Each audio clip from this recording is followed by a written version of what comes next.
Hello दोस्तों, क्या हाल चाल। सब बढ़िया हो? सभी ने एकदम मस्त रहना है, एकदम अच्छे से एग्जाम्स की तैयारी आपकी चालू रखनी है। पिछले क्लास में हमने मर्जर्स एंड एक्विजिशन जो है ये स्टार्ट कर दिया था, ठीक है, और लगभग हमने पूरा कंप्लीट भी कर लिया था।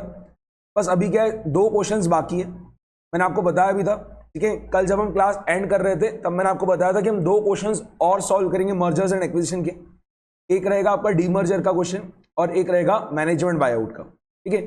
तो उन दोनों क्वेश्चंस को हम फटाफट से पहले पूरा कंप्लीट कर लेते हैं और बाद में जो है हम क्या करेंगे, न्यू चैप्टर स्टार्ट करेंगे जो कि कौन सा है आपका पोर्टफोलियो मैनेजमेंट, ठीक है। चलो, तो अभी हम जो क्वेश्चन कर रहे हैं वो है क्वेश्चन नंबर 14। सभी जो है फटाफट से एक बार क्वेश्चन नंबर 14 को रीड करना स्टार्ट करेंगे, ठीक है। क्वेश्चन नंबर 14, क्वेश्चन नंबर 14 को जो है फटाफट से रीड करना स्टार्ट करो। The following information is relating to Fortune India Limited having 2 divisions, pharma division and FMCG division, ठीक है। Paid up share capital of Fortune India Limited is consisting of 3000 lakh equity shares of ₹1 each. Fortune India Limited decided to demerge Pharma division as a Fortune Pharma Limited with effect from 1st of April 2009. Details of Fortune India Limited as on 31st of March 2009 and of Fortune Pharma Limited as on 1st of April 2009 are given below. तो अभी तक हमने जो read किया उससे क्या क्या चीज समझ में आई। एक कंपनी है फॉर्च्यून इंडिया लिमिटेड, ठीक है, और उसमें 2 डिवीजन है। कौन कौन से 2 डिवीजन? एक है फार्मा डिवीजन और एक है एफएमसीजी डिवीजन, ठीक है। और जो फॉर्च्यून इंडिया लिमिटेड है उसके पूरे मिला के कितने शेयर्स आउटस्टैंडिंग है? 3000 lakh शेयर्स आउटस्टैंडिंग है and face value per share कितना है? ₹1।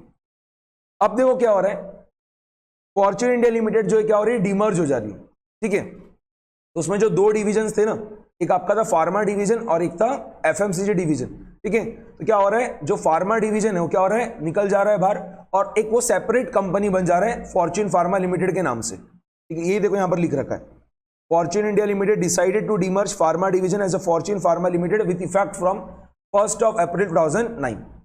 अब नीचे आपको जो है क्या कर रहा है, उन्होंने आपको कुछ डिटेल्स दे रखी है, ठीक है, फॉर्च्यून इंडिया लिमिटेड की और फॉर्च्यून फार्मा लिमिटेड की, ठीक है। तो जो फॉर्च्यून इंडिया लिमिटेड की डिटेल्स है ये है 31 मार्च 2009 की और जो फॉर्च्यून फार्मा लिमिटेड की डिटेल्स है ये है 1 अप्रैल 2009 की, ठीक है। यहां पर बेसिकली आपको जो टेबल में पूरा डिटेल्स दिया है वो किस चीज का है, एक्सटर्नल लायबिलिटीज क्या क्या है कंपनी की और असेट्स क्या है कंपनी की, वो आपको दे रखी है, ठीक है। कि फॉर्च्यून फार्मा लिमिटेड की ये एक्सटर्नल लायबिलिटीज है और ये पूरे क्या है, असेट्स है। वैसे ही फॉर्च्यून इंडिया लिमिटेड की ये सब क्या है, एक्सटर्नल लायबिलिटीज है और ये सब क्या है, पूरी असेट्स है।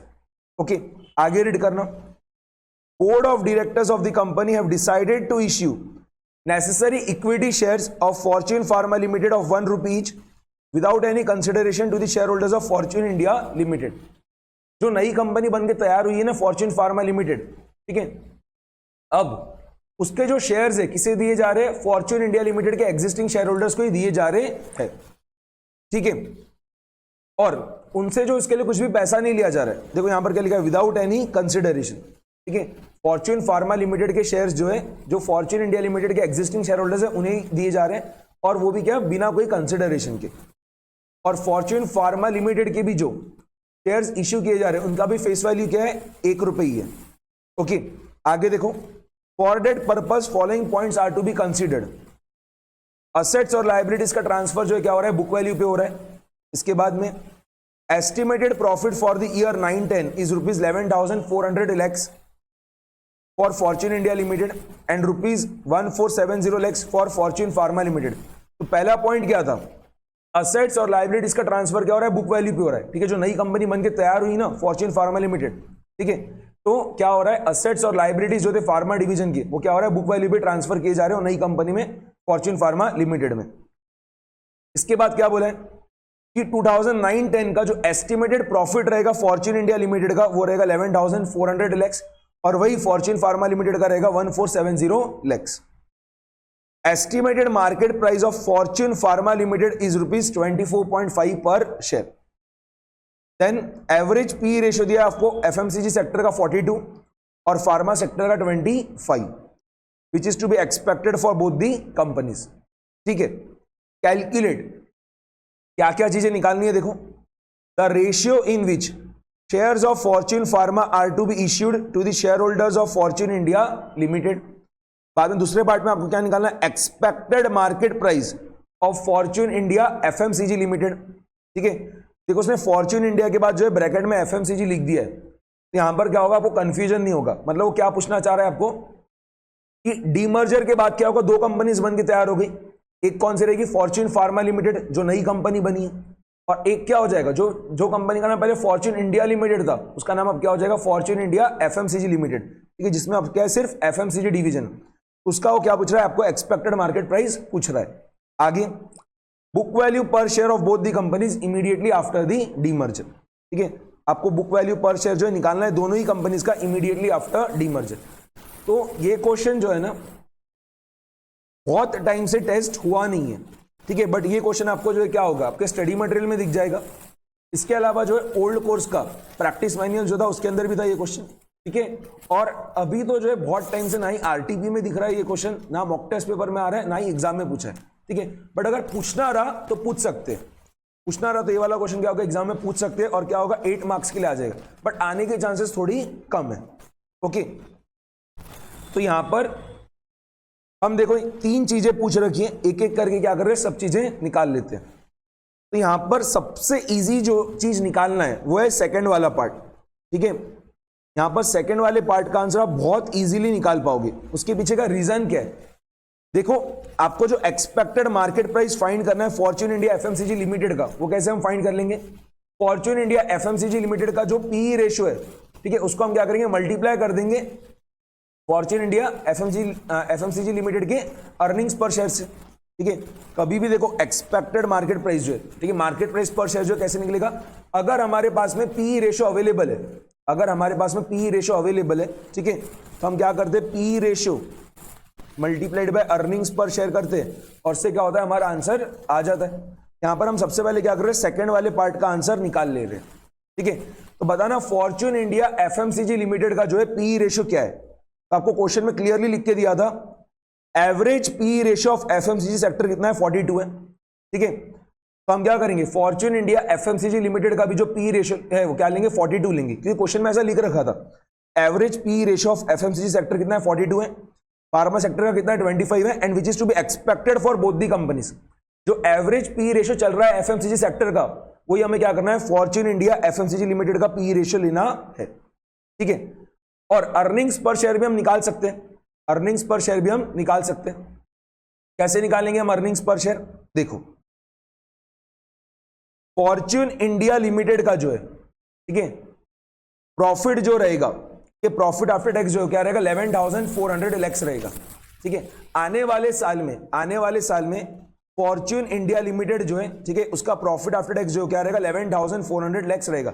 यहां पर कौन से फॉर्च्यून इंडिया लिमिटेड की बात कर रहा है, आफ्टर डीमर्जर वाले की, मतलब एफएमसीजी डिवीजन वाले की। ठीक है, फॉर्च्यून इंडिया एफएमसीजी लिमिटेड की बात कर रहा है, और बोल रहा है कि उसका जो प्रॉफिट आफ्टर टैक्स रहेगा, ठीक है, आने वाले साल में कितना रहेगा, 11,400 लैक्स रहेगा। ठीक है, और फॉर्च्यून इंडिया एफएमसीजी लिमिटेड के कितने शेयर्स आउटस्टैंडिंग है, 3,000 लाख शेयर्स आउटस्टैंडिंग है। ठीक है, 3,000 लाख शेयर्स आउटस्टैंडिंग है। देखो ऐसा नहीं हो रहा है ना कि जब हम फॉर्च्यून इंडिया लिमिटेड में से क्या कर रहे हैं, फार्मा डिवीजन को डीमर्ज कर दे रहे हैं, तो उसकी क्या हो रहा है, नई कंपनी बनकर तैयार हो रही है फॉर्च्यून फार्मा लिमिटेड। तो उससे क्या होगा, फॉर्च्यून फार्मा लिमिटेड में जो है क्या होगा, नए शेयर्स आएंगे। बट क्या फॉर्च्यून इंडिया लिमिटेड में कुछ भी नए शेयर्स आ रहे हैं क्या, नहीं। कुछ भी शेयर्स जा रहे हैं क्या, नहीं। जितने पहले थे उतने क्या रहेंगे, बाद में भी रहेंगे। समझ में आ गया। ठीक है, जैसे अभी देखो क्या हुआ, हाल ही में आईटीसी लिमिटेड का में भी क्या हुआ, डीमर्जर हुआ है। ठीक है, आईटीसी लिमिटेड में भी क्या हुआ, डीमर्जर हुआ है। उसका जो होटल वाला सेगमेंट था क्या हुआ, डीमर्ज हो गया, और उसकी क्या हो रहा है, एक नई कंपनी बन गई। ठीक है, तो इस वजह से क्या आईटीसी लिमिटेड के नंबर ऑफ शेयर्स आउटस्टैंडिंग में कुछ भी फर्क पड़ा क्या, नहीं। वो तो जितने पहले थे उतने क्या रहेंगे, बाद में भी रहेंगे। तो वैसे ही यहां पर फॉर्च्यून इंडिया लिमिटेड के कितने शेयर्स आउटस्टैंडिंग थे, 3,000 लाख शेयर्स आउटस्टैंडिंग थे। तो फॉर्च्यून इंडिया एफएमसीजी लिमिटेड के भी कितने शेयर्स आउटस्टैंडिंग रहेंगे, 3,000 लाख शेयर्स ही आउटस्टैंडिंग रहेंगे। ठीक है, तो हम यहां पर देखो क्या कर रहे हैं, अर्निंग्स पर शेयर निकाल रहे हैं। एक स्टूडेंट कह रहा है कि वॉइस प्रॉपर नहीं है, सभी को जो इश्यू आ रहा है क्या, ठीक है, अगर फरहान सिर्फ आपको वॉइस का इश्यू आ रहा है तो मे बी आपके इधर नेट कनेक्शन प्रॉपर नहीं है, ठीक है, क्योंकि यहाँ से तो मेरे जो सेटिंग्स हैं साउंड की वो एकदम प्रॉपर कर रखी है। मैं तो भी एक बार चेक कर लेता हूँ। नहीं, सब बराबर है फरहान, ठीक है।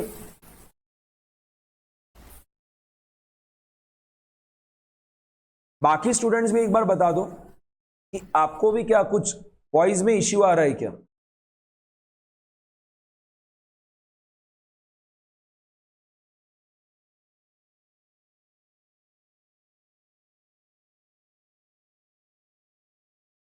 डिस्टर्बेंस आ रहा है, एक बार मुझे चेक करने दो, एक बार मुझे चेक करने दो। बैकग्राउंड का वॉइस आ रहा है बहुत, मैं चेक कर रहा हूं, मैं चेक कर रहा हूं।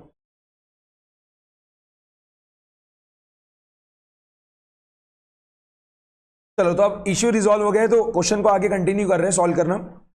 तो मैंने आपको ये समझा दिया था कि आपको जो है फॉर्च्यून इंडिया एफएमसीजी लिमिटेड जो है उसका पी रेशियो दे रखा है, कितना है 42 है, ठीक है, क्योंकि जो एफएमसीजी सेक्टर का एवरेज में पी रेशियो 42, वही हमें क्या करना है फॉर्च्यून इंडिया एफएमसीजी लिमिटेड का भी पी रेशियो मानना है। और अर्निंग्स पर शेयर कैसे निकालेंगे वो भी मैंने आपको एक्सप्लेन किया था। देखो, आपको आने वाले साल में फॉर्च्यून इंडिया एफएमसीजी लिमिटेड का जो अर्निंग्स है वो आपको दिया है, कितना है 11,400 लैक्स, ठीक है, कि 2009-10 में फॉर्च्यून इंडिया एफएमसीजी लिमिटेड का जो अर्निंग्स होगा, प्रॉफिट आफ्टर टैक्स होगा, कितना होगा 11,400 लैक्स होगा। और कितने शेयर्स आउटस्टैंडिंग रहेंगे 3,000 लैक्स शेयर्स आउटस्टैंडिंग रहेंगे। इसका मैंने आपको पूरा रीजनिंग दे दिया था, ठीक है। तो हम क्या कर रहे हैं, एक बार अर्निंग्स पर शेयर फाइंड कर ले रहे हैं, ठीक है, अर्निंग्स पर शेयर फाइंड कर रहे हैं। फटाफट से जो आप लोग साथ साथ में पूरा सोल्यूशन लिखते जाओ। अर्निंग्स पर share of Fortune India FMCG limited, तो क्या होगा 11,400 lakhs divided by 3,000।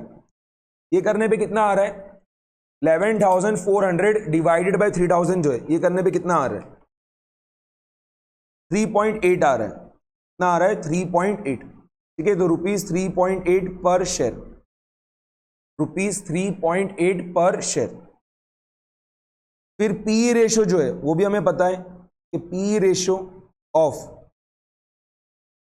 Fortune India FMCG limited जो है वो कितना है 42 है, ये 42 है। यहां पर देखना, अब हम इजीली क्या चीज निकाल पाएंगे, expected market price, expected market price of Fortune India FMCG limited जो हम निकाल पाएंगे। और जो कि जो है कितना आएगा, जो पी रेशियो है 42 उसको मल्टीप्लाई कर दो अर्निंग्स पर शेयर से, यानी कितना 42 मल्टीप्लाइड बाय 3.8। ये करने पे कितना आ रहा है बताना, ये करने पे कितना आ रहा है 42 मल्टीप्लाइड बाय 3.8, ये करने पे आ रहा है 159.6। ये हमारा सेकेंड पार्ट जो है ना उसका आंसर आ गया, ठीक है, हमारा सेकेंड पार्ट का आंसर आ गया, करेक्ट है अंगिरस, ठीक है, 159.6 जो है करेक्ट है, ओके। ये हमने सेकेंड पार्ट का आंसर निकाल लिया है। अब देखो हम क्या कर रहे हैं, फर्स्ट वाला जो पार्ट है ना उसका आंसर निकालेंगे। फर्स्ट पार्ट में क्या पूछा है, फर्स्ट पार्ट में क्या पूछा है, ratio in which shares of Fortune Pharma are to be issued to the shareholders of Fortune India Limited. Question में लिखा था ना कि जो फॉर्च्यून इंडिया लिमिटेड के एग्जिस्टिंग शेयर होल्डर्स हैं उन्हें क्या हो रहा है फॉर्च्यून फार्मा लिमिटेड के शेयर्स दिए जा रहे बिना कोई कंसिडरेशन के। एक स्टूडेंट ने इसका आंसर बता दिया 0.5 आ रहा है, ठीक है, करेक्ट है ये भी, ठीक है, 0.5 करेक्ट है, बहुत बढ़िया। तो यहां पर जो है हम कैसे इसको देखो पूरा सॉल्व करेंगे। तो यहां पर हम क्या कर रहे हैं, ये मान ले रहे हैं कि फॉर्च्यून फार्मा लिमिटेड के, ठीक है, जो नंबर ऑफ शेयर्स आउटस्टैंडिंग है वो क्या है एक्स है, ठीक है, ये हम मान ले रहे हैं, ठीक है, कि फॉर्च्यून फार्मा लिमिटेड के जो पूरे मिला के शेयर्स आउटस्टैंडिंग है उसको हम क्या मान रहे हैं एक्स मान रहे हैं, लिखते जाना, ठीक है। देखो फर्स्ट पार्ट का आंसर हम कैसे पूरा बना रहे हैं, ओके।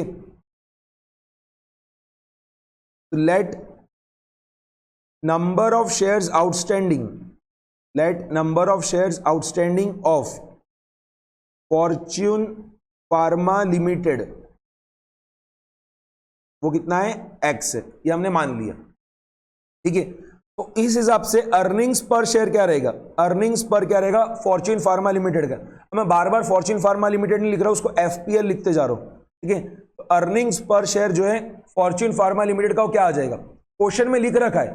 ठीक है, कि आने वाले साल में फॉर्च्यून फार्मा लिमिटेड का जो प्रॉफिट आफ्टर टैक्स रहेगा, जो अर्निंग्स रहेगा, वो क्या रहने वाला है, देखो आने वाले साल में फॉर्च्यून फार्मा लिमिटेड का जो अर्निंग्स है वो क्या रहेगा, 1470 लैक्स रहेगा। ठीक है, 1470 लैक्स रहेगा। तो अर्निंग्स पर शेयर क्या हो जाएगा, अर्निंग्स पर शेयर क्या हो जाएगा, 1470 lakhs divided by number of shares outstanding. ठीक है, अर्निंग्स पर शेयर कभी भी कैसे निकलेगा, profit after tax divided by number of shares outstanding करके। तो 1470 डिवाइडेड बाय एक्स, ये भी समझ में आ गया। ठीक है, अब देखो आपको पीई रेशियो भी दे रखा है, कि आपको पीई रेशियो भी दे रखा है फॉर्च्यून फार्मा लिमिटेड का, कितना दिया है फार्मा सेक्टर का। ठीक है, फार्मा सेक्टर का जो एवरेज पी रेशियो है वो कितना है, देखो फार्मा सेक्टर का जो एवरेज पी रेशियो कितना है, 25 है। और क्वेश्चन में ऐसा लिख रखा था कि जो एवरेज पी रेशियो है फार्मा सेक्टर का, वही क्या रहेगा, फॉर्च्यून फार्मा लिमिटेड का भी पी रेशियो रहेगा, यानी कितना रहेगा, 25 ही रहेगा। 25 ही रहेगा। ओके, क्वेश्चन में एक और इंफॉर्मेशन दी है, क्या है वो इंफॉर्मेशन देखना, estimated market price of Fortune Pharma Limited is ₹24.5 per share. ठीक है, तो यहां पर देखो मैं लिख रहा हूं मार्केट प्राइस पर share of Fortune Pharma limited जो है, ठीक है, एस्टिमेटेड मार्केट प्राइस पर share of Fortune Pharma limited जो है वो आपको दे रखा है, एस्टिमेटेड मार्केट प्राइस पर share of Fortune Pharma limited जो आपको दे रखा है। और ये निकलेगा कैसे, जब भी हमें मार्केट प्राइस पर शेयर जो है फाइंड करना होता है कोई भी कंपनी का, ठीक है, कोई भी कंपनी का अगर हमें मार्केट प्राइस पर शेयर फाइंड करना होता है तो कैसे फाइंड करेंगे हम, अगर आपके पास में पी रेशियो दिया है तो कैसे फाइंड किया जाएगा, P ratio multiplied by earnings पर शेयर करके। ठीक है, P ratio multiplied by earnings पर शेयर करके, P ratio multiplied by earnings पर शेयर करके क्या होगा, मार्केट प्राइस पर शेयर निकल के आएगा।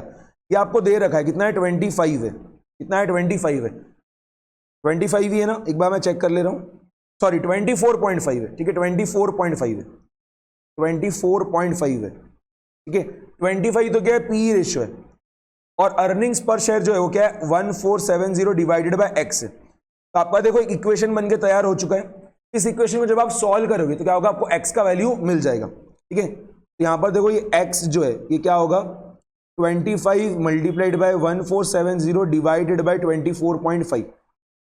आपका जो है ना ये आंसर लैक्स में आएगा, क्योंकि ये जो 1470 है, ये 1470 ये क्या है, लैक्स में, तो आपका एक्स जो है वो भी क्या होगा, लैक्स में आएगा। कितना आ रहा है, 1470 मल्टीप्लाइड बाय 25 डिवाइडेड बाय 24.5, ये आ रहा है 1500। तो एक्स कितना आ गया, 1500 लैख। ठीक है, तो हमें क्या चीज मिल गई है, देखो हमने किस चीज को एक्स माना था, number of shares outstanding of Fortune Pharma limited जो उसको हमने एक्स माना था, और एक्स का वैल्यू कितना आ रहा है, 1500 लैक्स आ रहा है।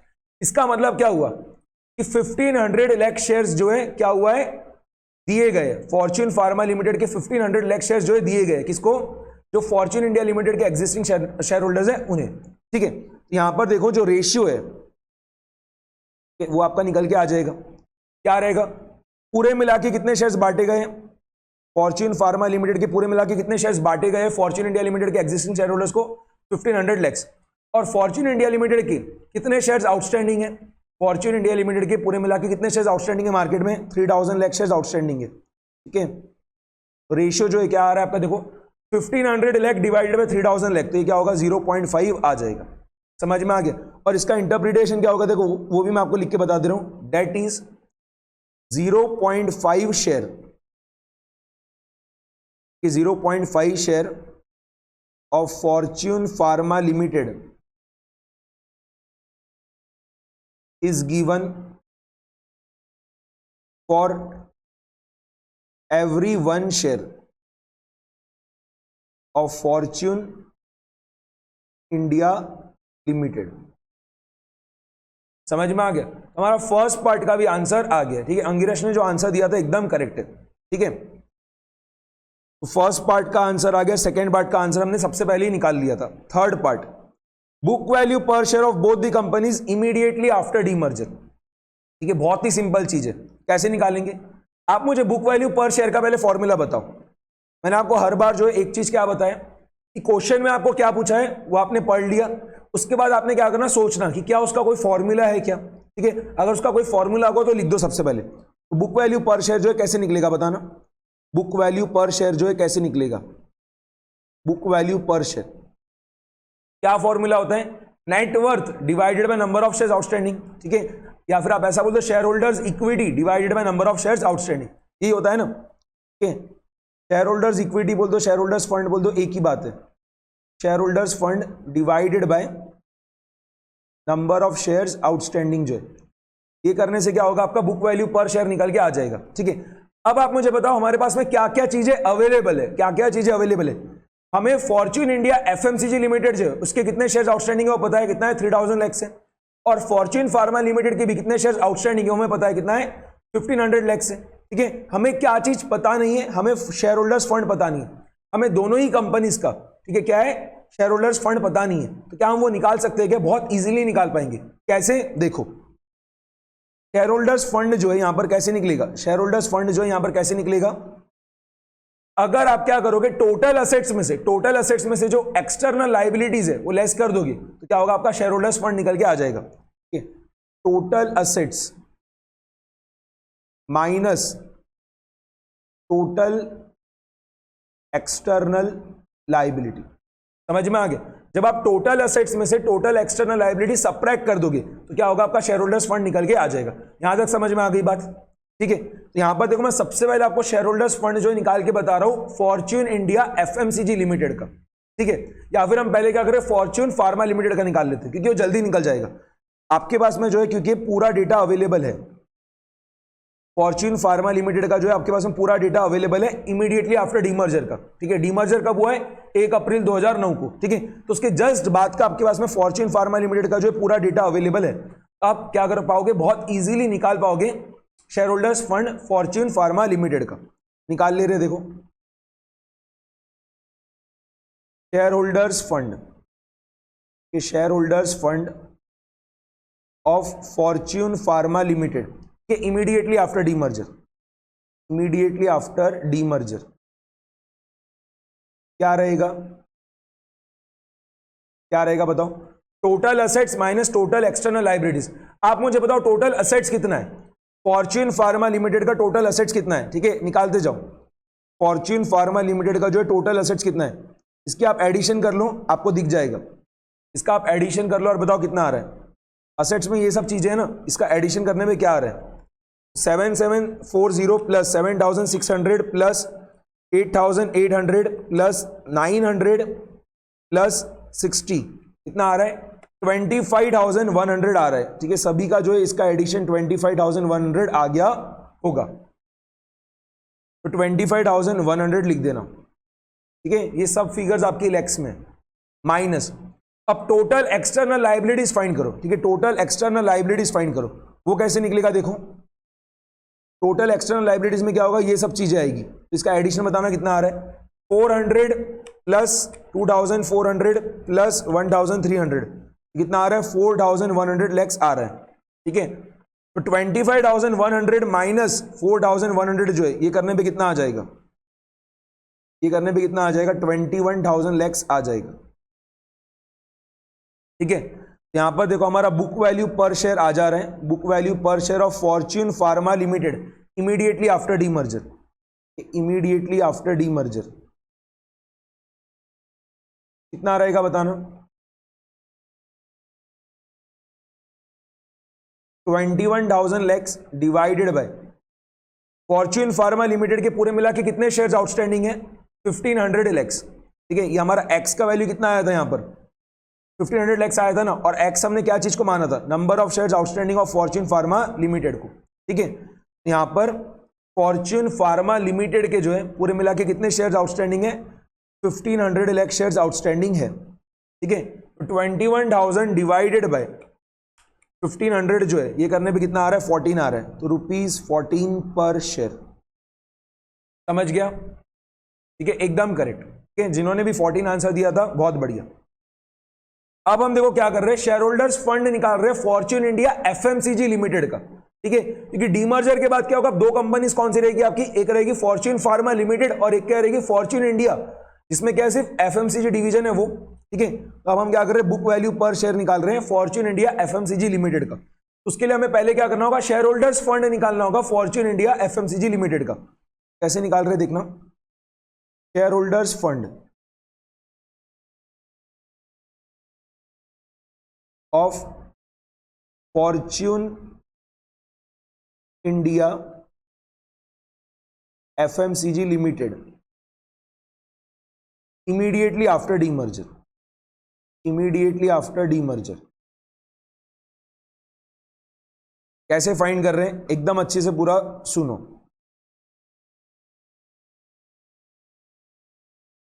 ये वाला जो चीज है ना बहुत इंपॉर्टेंट है, यहां पर आपके एंड से सिली मिस्टेक हो सकती है, तो पूरा ध्यान से सुनना। देखो डीमर्जर के पहले जो कंपनी थी, डीमर्जर के पहले जो कंपनी थी उसका नाम क्या था, फॉर्च्यून इंडिया लिमिटेड था, ठीक है। डीमर्जर के पहले जो कंपनी थी उसका नाम क्या था, फॉर्च्यून इंडिया लिमिटेड था, ठीक है। उसके जो पूरे टोटल असेट्स है वो कितने आ रहे हैं बताना, फॉर्च्यून इंडिया लिमिटेड के जो है पूरे असेट्स कितने आ रहे हैं 31 मार्च 2009 को, ठीक है। मतलब डीमर्जर के तुरंत पहले, कि डीमर्जर होने के तुरंत पहले जो कंपनी थी वो क्या थी, फॉर्च्यून इंडिया लिमिटेड थी। और मैं आपको पूछ रहा हूं कि उसके पूरे असेट्स कितने के थे, आपको क्या करना है, इन सभी का एडिशन करना है। तो 20,400 प्लस 12,300 प्लस 30,200 प्लस 7,300 माइनस 200, ये करने पे कितना आ रहा है, 70,000 आ रहा है, ये 70,000 लैक्स आ रहा है, समझ गया, ठीक है। तो डीमर्जर के पहले जो कंपनी थी फॉर्च्यून इंडिया लिमिटेड, उसके जो टोटल असेट्स थे वो कितने थे, 70,000 लैक्स थे, ठीक है। और ये जो फॉर्च्यून इंडिया लिमिटेड है, ये जो फॉर्च्यून इंडिया लिमिटेड है, इसमें क्या है, दो डिवीजन थे, एक था आपका फार्मा डिवीजन और एक था आपका एफएमसीजी डिवीजन, ठीक है। एक था आपका फार्मा डिवीजन और एक है आपका एफएमसीजी डिवीजन। यहां पर देखो, यहां की मैं आपको लिख के बता रहा हूं, तो इस 70,000 में क्या है, दोनों डिवीजन के असेट्स है, फार्मा डिवीजन के भी असेट्स है और एफएमसीजी डिवीजन के भी असेट्स है। फार्मा डिवीजन के जो असेट्स है, ठीक है, वो अब क्या हो रहा है, फॉर्च्यून फार्मा लिमिटेड में ट्रांसफर कर दिए जा रहे बुक वैल्यू पे। फार्मा डिवीजन के जो असेट्स है वो क्या हो रहा है, ट्रांसफर कर दिए जा रहे फॉर्च्यून फार्मा लिमिटेड में बुक वैल्यू पे, और उसका टोटल कितना आया, 25,100 आया है, ठीक है। तो 70,000 लाख के जो असेट्स है फॉर्च्यून इंडिया लिमिटेड के, 70,000 लाख के असेट्स है, ठीक है, उसमें फार्मा डिवीजन के जो असेट्स है कितने, 25,100 के। एफएमसीजी डिवीजन के असेट्स कितने के रहेंगे, एफएमसीजी डिवीजन के असेट्स कितने के रहेंगे, 70,000 माइनस 25,100, ये करने पे कितना आ रहा है, 44,900 आ रहा है। समझ में आया क्या, ठीक है, समझ में आ गया। 44,900 कैसे आया, समझ में आया। तो टोटल असेट्स जो है, ठीक है, देखो मैं यहां पर मैं लिख के बता रहा हूं, total assets of FMCG division minus total external liabilities of FMCG division. तो टोटल असेट्स एफएमसीजी डिवीजन के कैसे आ रहे हैं, मैं यहां पर आपको लिख के बता दे रहा हूं, 70,000 माइनस 25,100 करके आ रहा है, ठीक है, माइनस टोटल एक्सटर्नल लायबिलिटीज भी जो एफएमसीजी डिवीजन का कुछ इस तरीके से हम निकालेंगे। तो पहले हम क्या कर रहे हैं, डीमर्जर के पहले जो कंपनी था, ठीक है, डीमर्जर के पहले जो कंपनी था उसका टोटल एक्सटर्नल लायबिलिटीज कितना है वो निकाल ले रहे हैं। डीमर्जर के पहले जो कंपनी था फॉर्च्यून इंडिया लिमिटेड, ठीक है, उसका टोटल एक्सटर्नल लायबिलिटीज कितना था वो निकाल ले रहे हैं। कितना आ रहा है देखो, 3,000 प्लस 800 प्लस 21,200, कितना आ गया, 25,000 लैक्स आ रहा है, ठीक है, 25,000 लैक्स आ रहा है। अब इसमें क्या हो गई, जो 25,000 लैक्स की जो टोटल एक्सटर्नल लायबिलिटीज है, 25,000 लैक्स की जो टोटल एक्सटर्नल लायबिलिटीज है, इसमें क्या होगा, फार्मा डिवीजन की भी एक्सटर्नल लायबिलिटीज है और एफएमसीजी डिवीजन की भी एक्सटर्नल लायबिलिटीज है। अब जो फार्मा डिवीजन की एक्सटर्नल लायबिलिटीज है वो ट्रांसफर कर दी जा रही है फॉर्च्यून फार्मा लिमिटेड में बुक वैल्यू पे, और वो कितनी है, 4,100 है, कितनी है, 4,100 है। तो एफएमसीजी डिवीजन की टोटल एक्सटर्नल लायबिलिटीज क्या रहेगी, 25,000 माइनस 4,100, ठीक है, 25,000 माइनस 4,100, कितना कितना आ रहा है बता दो। तो 70,000 माइनस 25,100, ये करने पे आया था 44,900, माइनस ये जो चीज़ है इसका वैल्यू कितना आएगा, 25,000 माइनस 4,100, ये करने पे आ रहा है 20,900। सब्ट्रैक्शन कर लो और बताओ कितना आ रहा है, 24,000 लैक्स आ रहा है, ठीक है, 24,000 लैक्स। ओके, यहां पर अब हमारा बुक वैल्यू पर शेयर जो है वो भी निकल के आ जाएगा। Book value per share of Fortune India FMCG limited, Fortune India FMCG limited immediately after demerger, immediately after demerger जो है वो क्या रहेगा, देखो 24,000 lakhs divided by Fortune India FMCG limited के जो कितने शेयर्स आउटस्टैंडिंग है, 3,000 लाख शेयर्स आउटस्टैंडिंग है, तो 24,000 डिवाइडेड बाय 3,000 जो है, ठीक है, ये करने पे क्या होगा, 8 आएगा, ₹8 पर शेयर, ₹8 पर शेयर। समझ में आ गया? ठीक है, तो इसी के साथ जो है हमने ये क्वेश्चन पूरा कंप्लीट कर लिया है। तो सिंपल सा क्वेश्चन है एकदम, बस वही है कि अगर आपका ये क्वेश्चन पहले से देखा हुआ नहीं रहा, ठीक है, तो आप हो सकता है कि एग्जाम में घबरा जाओगे और आपसे नहीं बनेगा। तो आपका ये जो है एक बार देख के हो जाना चाहिए। कुछ नहीं कर रहे हम, क्या है, जो इन्फॉर्मेशन आपको दे रखी थी क्वेश्चन में उसको सिर्फ बराबर से यूज में ले रहे हैं और क्या हो रहा है, आंसर्स आते जा रहे हैं। ठीक है, ऐसा कोई नहीं है कि कोई नया फॉर्मूला हमने यूज में ले लिया, ऐसा तो कुछ भी नहीं हो रहा है। ठीक है, जो नॉर्मल हमारे फॉर्मूलेज होते हैं उसके हमने क्या करा, सिर्फ यूज में लिया और क्या हो गया, आंसर हमारे बनते गए। ओके, चलो इसी के साथ जो है हमारा क्वेश्चन नंबर 14 जो है पूरा कंप्लीट हो गया। क्वेश्चन नंबर 14 जो है हमने पूरा बना लिया है। ठीक है, अब हम क्या कर रहे हैं, क्वेश्चन नंबर 15 जो है इसको सॉल्व कर रहे हैं। फटाफट से आप क्वेश्चन नंबर 15 जो है इसको रीड करना स्टार्ट कर दो। ठीक है, क्वेश्चन नंबर 15 जो है उसको रीड करना स्टार्ट करो। Personal computer division of distress limited, a computer hardware manufacturing company, has started facing financial difficulties for the last 2 to 3 years. ठीक है, the management of the division headed by Mr. Smith is interested in a buyout on 1st of April 2013. मैंने आपको already बोल दिया था कि ये जो क्वेश्चन नंबर 15 है ये किसके ऊपर बेस्ड है, मैनेजमेंट बायआउट के ऊपर बेस्ड है। ठीक है, देखो यहां पर मैंने आपको लिख के बताया था MBO, मैनेजमेंट बायआउट। इसका मतलब क्या होता है कि देखो एक कंपनी है जो क्या हो रहा है, अच्छा परफॉर्म नहीं कर रही है। ठीक है, कोई एक कंपनी है जो अच्छा परफॉर्म नहीं कर रही है। ठीक है, मतलब उसके फाइनेंशियल रिजल्ट्स वगैरह जो है बहुत ही बुरे हैं। ठीक है, तो कंपनी जो है बेचने को निकाला जा रहा है और उस कंपनी को जो है कौन खरीद ले रहा है, ठीक है, उस कंपनी को कौन खरीद ले रहा है, उस कंपनी का जो मैनेजमेंट है वही क्या कर रहा है, उस कंपनी को खरीद ले रहा है। इसके नाम क्या बोलते हैं, इसको मैनेजमेंट बायआउट बोलते हैं। क्या बोलते हैं, मैनेजमेंट बायआउट। ठीक है, जैसे यहां पर ये जो कंपनी है डिस्ट्रेस लिमिटेड, यहां पर ये जो कंपनी है डिस्ट्रेस लिमिटेड, ठीक है, ये जो है अच्छा परफॉर्म नहीं कर रही थी, इसको बहुत नुकसान वगैरह हो रहा था। ठीक है, तो ये कंपनी जो है बेचने को निकाली गई। तो ये कंपनी को कौन खरीद रहा है, डिस्ट्रेस लिमिटेड का जो मैनेजमेंट है। ठीक है, डिस्ट्रेस लिमिटेड का जो मैनेजमेंट है वही क्या कर रहा है, उसको खरीद ले रहा है। मतलब पूरी डिस्ट्रेस लिमिटेड की कंपनी बेचने को नहीं निकाली गई, उसका जो एक डिवीजन है वो बेचने को निकाला गया। डिस्ट्रेस लिमिटेड का जो पर्सनल कंप्यूटर डिवीजन है ना वो बेचने को निकाला गया। ठीक है, तो क्या हुआ, वो पर्सनल कंप्यूटर डिवीजन जो है उसको किसने खरीद लिया, वो जो डिस्ट्रेस लिमिटेड का मैनेजमेंट है उसने क्या करा, उसको खरीद लिया। ठीक है, अब आगे देखो, however to make this buyout successful there is an urgent need to attract substantial funds from venture capitalist। अब मैनेजमेंट के पास तो इतना पैसा नहीं रहेगा पूरा। ठीक है, तो क्या कर रहे हैं, कोई वेंचर कैपिटलिस्ट फर्म जो है उनको अप्रोच कर रहे हैं और उनको बोल रहे हैं कि थोड़ा पैसा आप हमें दे दो जिससे हम क्या कर पाए, उसको खरीद पाए। ठीक है, वो जो डिवीजन है उसको खरीद पाए वैसा।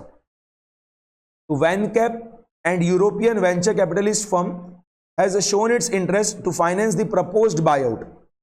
Distress Limited is interested to sell the division for ₹180 crores. Distress Limited जो है अपना पर्सनल कंप्यूटर डिवीजन जो है वो क्या कर रही है, 180 करोड़ में जो है बेचने को तैयार है। And mister Smith is of opinion that an additional amount of ₹85 crores shall be required to make this division viable।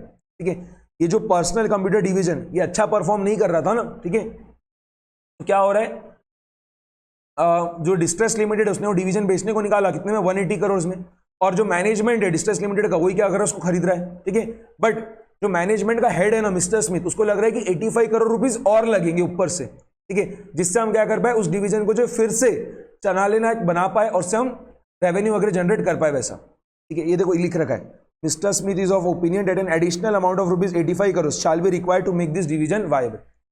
Personal computer division जो है वो अच्छा परफॉर्म नहीं कर रहा था। ठीक है, तो उसको फिर से जो है रनिंग कंडीशन में लाने के लिए, ठीक है, उससे फिर से जो है पैसा बनाने के लिए क्या होगा, 85 करोड़ रुपीस और लगाने पड़ेंगे, ऐसा मिस्टर स्मिथ को लग रहा है। तो 180 + 85 जो है करने पे क्या होगा, 265 आएगा। ठीक है, अब देखो the expecting financing pattern shall be as follows. तो 265 करोड़ का देखो अब आपको ब्रेकअप दिया है, 180 प्लस 85 करने पे क्या होगा, 265 आएगा ना। तो 265 करोड़ का जो है आपको ब्रेकअप दे रखा है इस टेबल के अंदर, ठीक है। तो जो मैनेजमेंट है, ठीक है, जो मैनेजमेंट है जो खरीद रही है, मैनेजमेंट जो खरीद रही है पर्सनल कंप्यूटर डिवीजन को, उसके पास जो इक्विटी शेयर्स है कितने के, 60 करोड़ के, ठीक है। और फेस वैल्यू पर शेयर कितना है, 10 रुपए का। तो इक्विटी शेयर्स ऑफ ₹10 ईच कितना है, 60 करोड़। जो वेंचर कैपिटलिस्ट फर्म है जो पैसा लगाने को तैयार है, ठीक है, मैनेजमेंट के पास तो पूरा पैसा नहीं था, तो वेंचर कैपिटलिस्ट फर्म जो है पैसा लगा रही थी, तो उसको भी क्या करना पड़ेगा, कुछ ना कुछ देना पड़ेगा ना, ठीक है। क्या कर रहे हैं, उसको इक्विटी शेयर्स भी दे रहे हैं, ठीक है, उसको इक्विटी शेयर्स भी दिए जा रहे हैं कितने के, 22.5 करोड़ के। इक्विटी शेयर्स ऑफ ₹10 ईच कितना, 22.5 करोड़। साथ में 9% डिबेंचर्स भी दिए जा रहे हैं उसे, कितने के, 22.5 करोड़ को, ठीक है। और लोन लिया जा रहा है उससे, ठीक है, वो जो वेंचर कैपिटलिस्ट फर्म है उससे 8% लोन लिया जा रहा है, कितना, 160 करोड़। समझ में आ गया, ठीक है। तो आप इनका जब एडिशन करोगे तो कितना आएगा, देखो 265 करोड़ आ जाएगा। समझ गया। तो जो वेंचर कैपिटलिस्ट फर्म है, ठीक है, जिसका नाम वैनकैप है, उसको क्या हो रहा है, इक्विटी शेयर्स भी दिए जा रहे हैं 22.5 करोड़ के, साथ ही में उसको डिबेंचर्स भी दिए जा रहे हैं कितने के, 22.5 करोड़ के, और उससे लोन लिया जा रहा है, ठीक है, कितने का, 160 करोड़ का। आगे देखना आप, और यहां पर एक लाइन लिखी हुई थी, ठीक है, इसको निग्लेक्ट मत करो, 9% debentures with attached warrant of ₹100 each, ठीक है। ये वाला जो है ना attached warrant, 9% debentures with attached warrant of ₹100 each, जो 9% डिबेंचर्स उनका फेस वैल्यू कितना है, फेस वैल्यू पर डिबेंचर कितना है, ₹100 है, बट वो 9% डिबेंचर्स के साथ में क्या है, वारंट अटैच्ड है। उसके बारे में भी देखो आपको कुछ इंफॉर्मेशन दे रखा है टेबल के नीचे, रीड करना। The warrants can be exercised any time after 4 years from now for 10 equity shares at the rate of ₹120 per share, ठीक है। हर एक डिबेंचर के साथ में एक वारंट दिया जा रहा है, ठीक है, शेयर वारंट दिया जा रहा है। अब वो वारंट को जो है क्या होगा, डिबेंचर होल्डर 4 साल के बाद जो है कभी भी एक्सरसाइज कर सकता है, ठीक है। और वारंट एक्सरसाइज करने पे क्या होगा, उसको 10 इक्विटी शेयर्स मिलेंगे और उसको हर इक्विटी शेयर के बदले क्या करना होगा, 120 रुपए देना पड़ेगा। The warrants can be exercised any time after 4 years from now for 10 equity shares at the rate of ₹120 per share। 4 साल के बाद इक्विटी शेयर्स की कीमत चाहे कुछ भी रहे, ठीक है, जब डिबेंचर होल्डर क्या करेगा, वारंट को एक्सरसाइज करेगा, उसको क्या होगा, एक वारंट के पीछे जो क्या होगा, 10 इक्विटी शेयर्स मिलेंगे, और उसको एक इक्विटी शेयर के पीछे कितना रुपए देना पड़ेगा, 120 रुपए देना पड़ेगा। अब चाहे 4 साल के बाद शेयर प्राइस कुछ भी रहे, चाहे वो 200 हो जाए, 500 हो जाए, 1000 हो जाए, उससे मतलब नहीं है, उसको तो क्या होगा, एक शेयर कितने मिलेगा, 120 रुपए में मिलेगा, और एक वारंट के पीछे कितने शेयर्स मिलेंगे, 10 शेयर्स मिलेंगे। समझ में आ गया। आगे देखो, the loan is repayable in 1 go eight the end of 8th year, ठीक है। अब देखो 160 करोड़ का जो लोन लिया जा रहा है वेंचर कैपिटलिस्ट फर्म के पास से, 160 करोड़ का जो लोन लिया जा रहा है वेंचर कैपिटलिस्ट फर्म के पास से, उसका प्रिंसिपल का रिपेमेंट क्या हो रहा है, 8th ईयर के एंड में हो रहा है, ठीक है। और क्या होगा, हर साल के साल इंटरेस्ट देना पड़ेगा, ठीक है। प्रिंसिपल का रिपेमेंट जो है कब हो रहा है, बट एक ही बार हो रहा है, ठीक है। ऐसा नहीं कि हर साल के साल कुछ ना कुछ हम प्रिंसिपल का रिपेमेंट कर रहे हैं, वैसा नहीं है। प्रिंसिपल का रिपेमेंट क्या हो रहा है, एक ही बार हो रहा है, कब, 8th ईयर के एंड में। बस हर साल के साल क्या करना पड़ेगा, इंटरेस्ट का पैसा देना पड़ेगा। आगे, the debentures are repayable in equal annual instalments consisting of both principal and interest amount over a period of 6 years। But debentures के केस में ऐसा नहीं है, डिबेंचर्स के केस में ऐसा नहीं है। डिबेंचर्स के केस में क्या बोला है, debentures are repayable in equal annual instalments, equal annual instalments consisting of both principal and interest amount over a period of 6 years। यहां पर क्या हो रहा है, डिबेंचर्स के केस में हर साल की साल प्रिंसिपल का रिपेमेंट भी हो रहा है और जो इंटरेस्ट का पैसा है वो भी दिया जा रहा है, ठीक है। डिबेंचर्स के केस में ऐसा नहीं है कि सिर्फ हर साल के साल हम इंटरेस्ट का पैसा दे देंगे और 6th ईयर के एंड में प्रिंसिपल का रिपेमेंट करेंगे, वैसा नहीं हो रहा है। डिबेंचर्स के केस में प्रिंसिपल का रिपेमेंट भी क्या हो रहा है, हर साल के साल होते जा रहा है, ओके। और यहां पर क्या हो रहा है, इक्वल एनुअल इंस्टॉलमेंट्स दी जा रही है, ठीक है। मतलब लेट्स सपोज करो फर्स्ट ईयर के एंड में क्या करा, X रुपीज दे दिया, ठीक है। सेकंड ईयर के एंड में X रुपीज दिया, थर्ड ईयर के एंड में X रुपीज दिया, ऐसे क्या करा, 6 साल तक दिया, ठीक है। अब वो जो इक्वल एनुअल इंस्टॉलमेंट है ना, वो आपको निकालना पड़ेगा। तो क्या होगा, एक एन्युटी बन जाएगी, ठीक है। हर साल क्या होगा, हर साल जो है कंपनी क्या करेगी, XX रुपीज का जो है क्या करेगी, पेमेंट करते जाएगी। जो डिबेंचर होल्डर्स है उन्हें प्रिंसिपल का रिपेमेंट और इंटरेस्ट का बोल के X रुपीज का जो है पेमेंट करते जाएगी हर साल की साल, और ऐसा कब तक करेगी, 6 साल तक करेगी। उसका क्या होगा, पूरा एन्युटी बन जाएगा। और इस एन्युटी का जब हम प्रेजेंट वैल्यू फाइंड करेंगे तो किसके बराबर आना चाहिए, 9% डिबेंचर्स का जो अमाउंट है उसके बराबर आना चाहिए, मतलब 22.5 करोड़ के बराबर आना चाहिए। ठीक है, तो यहां पर मैंने आपको बताया कि हम जो है ये जो इक्वल एनुअल इंस्टॉलमेंट है, ठीक है, जो एनुअल इंस्टॉलमेंट है उसका अमाउंट हम कैसे निकालेंगे वो मैंने आपको बता दिया। ठीक है, आपका जो पूरा एन्यूटी बनेगा ना, ठीक है, उसका हम प्रेजेंट वैल्यू फाइंड करेंगे और उसको हम इक्वेट करेंगे किससे, 22.5 से। तो जो हमारा अननोन है एक्स, ठीक है, जो हमारा एनुअल इंस्टॉलमेंट है वो क्या होगा, निकल के आ जाएगा। ठीक है, ये क्वेश्चन बहुत बढ़िया है और लेंदी भी है, इतना सारा डेटा आपको पूरा ध्यान रखना पड़ेगा। Mr. Smith is of view that the proposed dividend shall not be kept more than 12.5% of distributable profits for the first 4 years। ठीक है, अब वो जो मैनेजमेंट का हेड था ना मिस्टर स्मिथ, ठीक है, जो क्या कर रहा है, पर्सनल कंप्यूटर डिवीजन को खरीद रहा है, वैसा वो बोल रहा है कि आने वाले 4 साल तक, ठीक है, जो प्रपोज डिविडेंड है वो 12.5% से ज्यादा नहीं जाएगा। ठीक है, मैक्सिमम कितना जा सकता है, 12.5% जाने वाला है। Okay, forecasted EBIT after the proposed buyout is as follows. ये वाले लाइन का जो है ना मैं आपको मीनिंग और बता दे रहा हूं, ऐसा क्यों वो बोल रहा है, क्योंकि वो कंपनी जो है, वो डिवीजन जो है, पर्सनल कंप्यूटर डिवीजन, वो अच्छा परफॉर्म नहीं कर रहा था। ठीक है, तो अगर क्या होगा, बहुत ज्यादा डिविडेंड बांट देंगे तो उसके इसमें क्या होगा, फिर से रीइन्वेस्ट करने के लिए बहुत कम पैसा रहेगा। ठीक है, तो अच्छी बात नहीं है ना। अगर आपको उस डिवीजन को जो है फटाफट से ग्रो करना है, आपको क्या करना पड़ेगा, जो भी पैसा कमा रहे हैं हम उस डिवीजन से, उसको क्या करना पड़ेगा, फिर से रीइन्वेस्ट करना पड़ेगा बिजनेस में, जिससे क्या होगा, वो डिवीजन जो है ग्रो हो पाए। इसके लिए डिवीजन जो है पहले 4 साल बहुत कम कम दिया जाएगा और मैक्सिमम कितना बोला है, 12.5%। ठीक है, और आने वाले 4 साल में जो है अब ईबीआईटी क्या रहेगा, ठीक है, उसका एक फोरकास्ट करा गया है और वो कितना कितना है, देखो 48, 57, 68, 82। पहले साल बोल रहे हैं कि ईबीआईटी 48 रहेगा, दूसरे साल 57 रहेगा, तीसरे साल 68 और चौथे साल कितना, 82। ठीक है, ये सभी फिगर्स करोड़ में, सभी फिगर्स किसमें, करोड़ में। अप्लीकेबल टैक्स रेट 35% है and it is expected that it shall remain unchanged at least for 5 to 6 year. Tax rate जो 35% ही रहेगा आने वाले 5-6 साल तक। In order to attract VanCap, Mr. Smith stated that book value of equity shall increase by 20% during above 4 years। अब देखो, management को जो है वो डिवीजन खरीदना था, ठीक है, उसको जो है फंड्स का रिक्वायरमेंट था, उसके लिए उसने क्या करा, एक वेंचर कैपिटलिस्ट फर्म जो है वैनकैप नाम की, उसको अप्रोच भी किया। ठीक है, अब वो वेंचर कैपिटलिस्ट फर्म को कन्विंस भी करना पड़ेगा ना कि आप हमें पैसा दे दो। ठीक है, तो इसके लिए जो है वो जो मैनेजमेंट का हेड है मिस्टर स्मिथ, वो क्या बोल रहा है वेंचर कैपिटलिस्ट फर्म को कि क्या होगा, जो बुक वैल्यू है ना, बुक वैल्यू ऑफ इक्विटी, वो क्या होगा, 20% से ग्रो हो जाएगी आने वाले 4 साल में। ठीक है, ऑन एन एवरेज जो है बुक वैल्यू ऑफ इक्विटी क्या होगा, 20% पर एनम से क्या होगी, ग्रो होगी आने वाले 4 साल में। देखो यही चीज यहां पर लिख रखी है।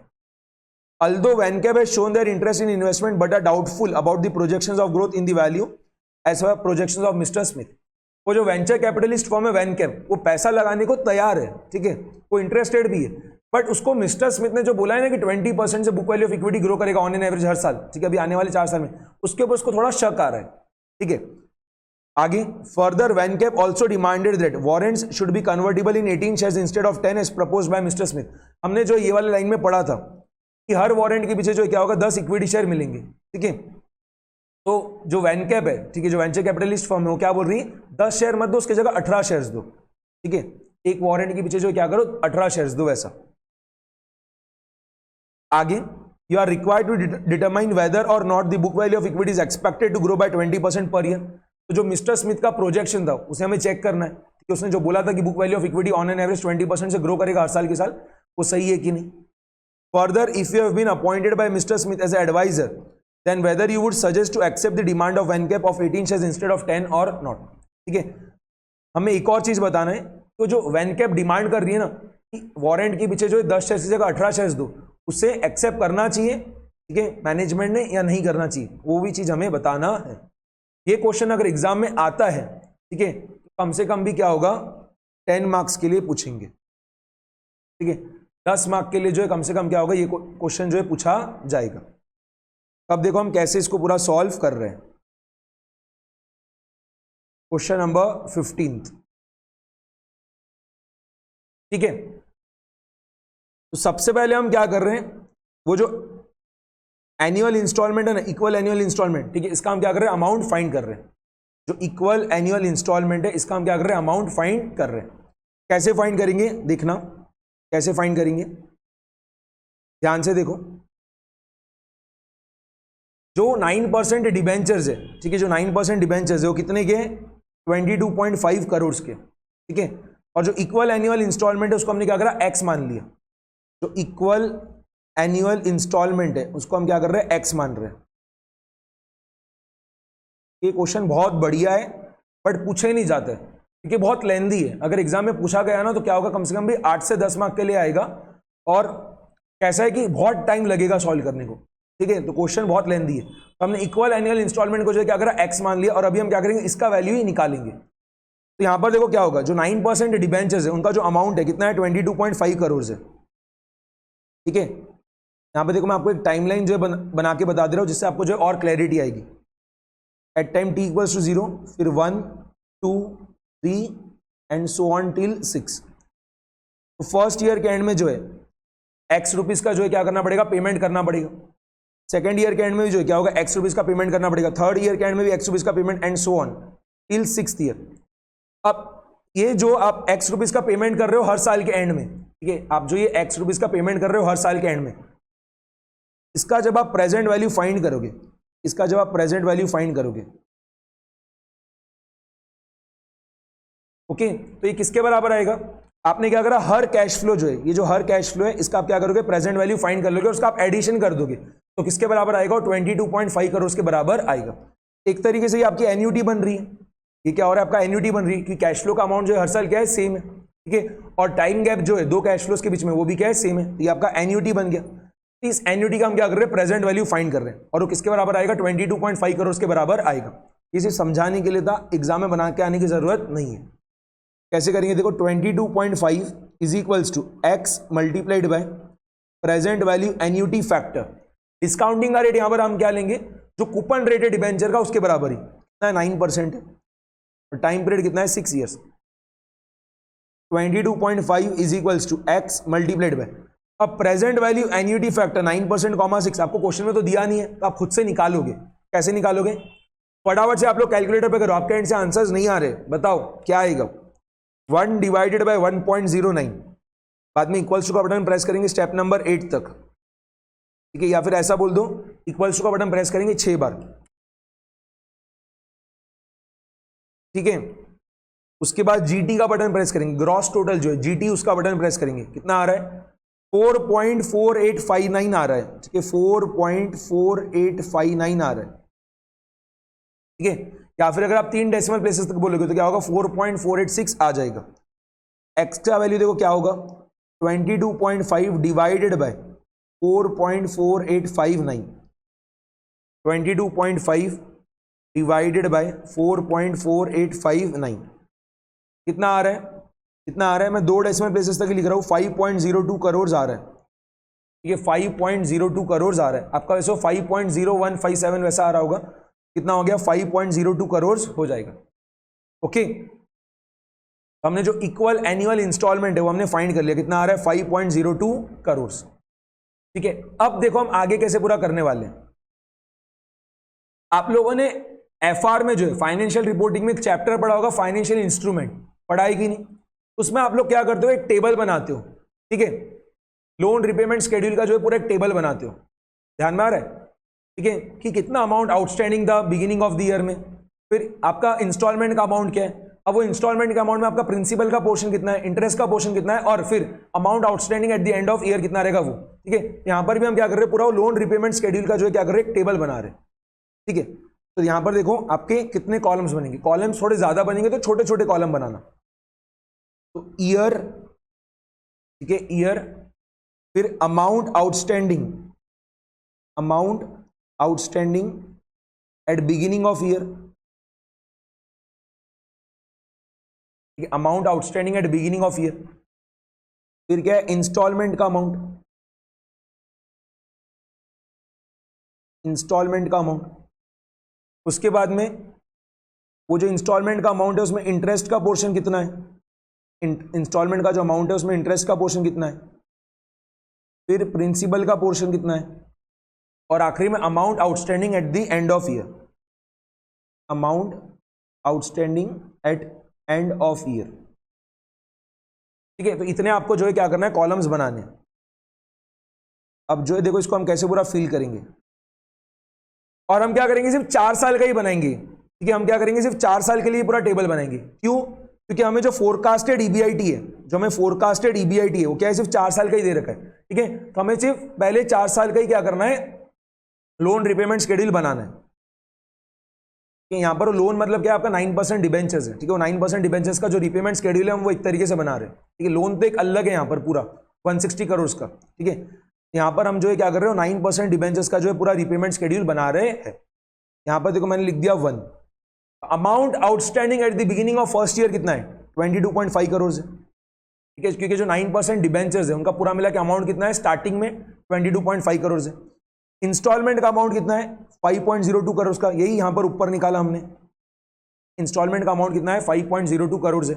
एक सेकेंड, इसके बाद इंटरेस्ट बताना क्या रहेगा, पहले साल का इंटरेस्ट क्या रहेगा, फर्स्ट ईयर का इंटरेस्ट क्या रहेगा। ठीक है, तो पहले साल जो है, जो अमाउंट आउटस्टैंडिंग है पूरा, ठीक है, पहले साल जो अमाउंट आउटस्टैंडिंग है वो कितना है, 22.5 करोड़ है। ये 5.02 करोड़ का जो पेमेंट है वो तो क्या होगा, ईयर एंड पे होगा ना। तो पूरे साल भर जो अमाउंट आउटस्टैंडिंग है वो कितना चलेगा, 22.5 करोड़ चलेगा। उसके ऊपर इंटरेस्ट कितना बनेगा, इंटरेस्ट का रेट 9% है, तो 22.5 मल्टीप्लाइड बाय 9% कितना आ रहा है, 2.025 आ रहा है। ये 2.025 आ रहा है। तो ये आपका 3 डेसिमल प्लेसेस तक आया।